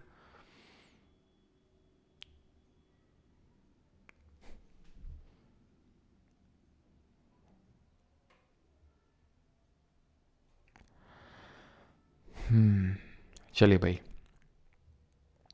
तो बन जाओ अंग्रेज 99 रुपये। भाई ये जो इंग्लिश है ये अंग्रेजी स्पीकिंग का कोर्स नहीं है, एसएससी के लिए है ये, ठीक है, mainly to targeting SSC CGL, है ना। English demo need Vladimir Putin ji. Demo I think अभी तो एग्जैक्टली अभी तुरंत इमीजिएटली आप जाओगे तो शायद अभी आपको एप्लीकेशन पे नहीं मिलेगा, लेकिन आप अभी चेक करना घंटे 2 घंटे बाद तो आपको विद डेमो मिल जाएगा, ठीक है। विद डेमो भी वहाँ पर लेक्चर अपलोडेड होगा, ठीक है, तो आप देख सकते हैं। ऑलराइट, थैंक यू, धन्यवाद सभी को, धन्यवाद। एनग्रेविंग ट्रीज़ में भी होते हैं आजकल, हाँ, जब आगे कल जाके कुछ वो होगा ना आर्कियोलॉजी, तो वही मिलेगी। रीजनिंग में भी प्रॉब्लम होती है क्या तुम लोगों को? क्यों? ब्लैक होल फॉर हाँ, ये बैच ब्लैक होल की तरह है, जो भी आता है समा जाता है इसमें आके। जीके समा गई, साइंस समा गई, कंप्यूटर समा गया है, सारे नोट समा गए रेलवे के सबके, और इंग्लिश भी आके समा गया यहीं पे। सर ये प्रॉफिटेबल हो? क्या प्रॉफिटेबल होगा? इंग्लिश भाई वो तुम्हारे ऊपर है, पढ़ना है पढ़ो, ना पढ़ना ना मत पढ़ो, ठीक है। इंग्लिश के लिए तो बैच लिए नहीं हो, लिए तो तुम जीके के लिए हो, ठीक है। हमने तो कुछ स्टूडेंट मैसेज कर रहे थे, सर इंग्लिश के लिए कुछ करो, इंग्लिश में दिक्कत होती है खासकर हिंदी मीडियम वाले बैकग्राउंड के लिए। तो इसलिए मैंने इंग्लिश को भी ऐड कर दिया बैच में, और अलग से इतना भारी अमाउंट ऑफ 99 रुपीज़ रख के इसलिए किया है, सो दैट कि अगर किसी को मान लो इस बैच में नहीं है, वो इस वाले बैच में नहीं है, तो वो कैसे पढ़ेगा, तो उसके लिए ये रख दिया है भारी अमाउंट 99 रुपीज़ में अलग से। ठीक है।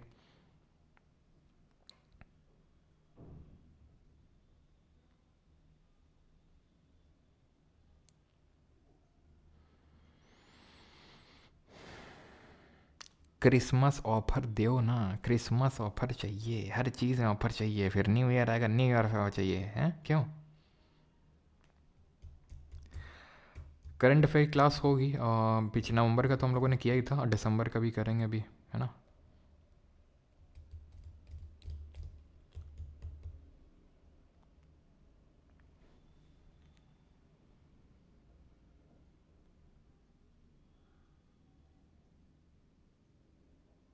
हाँ, स्टूडेंट ने बोला करने का तो करने का। क्या चीज़?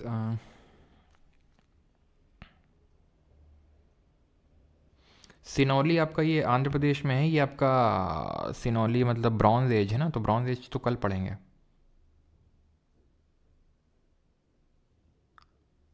लाइफ टाइम बैच में क्या डिफरेंस है? डिफरेंस ये है कि लाइफ टाइम के लिए, हमेशा के लिए आप पढ़ो, आपके भाई बहन पढ़े हैं छोटे, आपके पड़ोसी पढ़े हैं, आपके बच्चे पढ़े हैं, हर कोई पढ़े। ठीक है। जब तक है जहाँ तब तक है ये बैच, और कोर्स वैलिडिटी ये 1 साल है कि 1 साल तक रहेगा ये। हम्म। सर रेगुलर क्लास अभी बैच टाइप स्टार्ट नहीं हुआ था ना, वो तो ऐसे मैंने क्लास आपको डलवाई थी इसलिए कि भाई आपको कैसा क्या लग रहा है। अब आपने बोला बहुत अच्छा लग रहा है, कंटिन्यू करिए, तो आज इसीलिए अनाउंसमेंट कर रहा हूँ। कल बैच में बताया था कि भाई इस तरह से आपकी इंग्लिश की क्लासें स्टार्ट हो रही हैं, इसीलिए तो आज अनाउंसमेंट कर रहा हूँ। अब स्टार्ट हो रही हैं तो मतलब बेसिक से स्टार्ट होंगी और एकदम टिल एंड एडवांस तक जाएंगी, नाउन से स्टार्ट होंगी चीज़ें। ठीक है। और अभी कुछ टाइम के लिए तो रिकॉर्डेड रहेंगे कुछ क्लासेस, क्योंकि सर के पास टाइम के बहुत ज़्यादा इश्यूज़ हैं। जैसे मैंने बताया काफ़ी सर रेप्यूटेड टीचर हैं कानपुर में, तो थोड़ा बिज़ी रहते हैं। ठीक है, ऑफलाइन वगैरह में भी। तो थोड़ा शुरू में मतलब रिकॉर्ड रहेगा इक्का दुक्का, फिर मैं बोल दूंगा तो लाइव लेंगे, फिर आप डाउट भी क्लियर कर पाएंगे वहाँ पे। ठीक है। चलो, थैंक यू।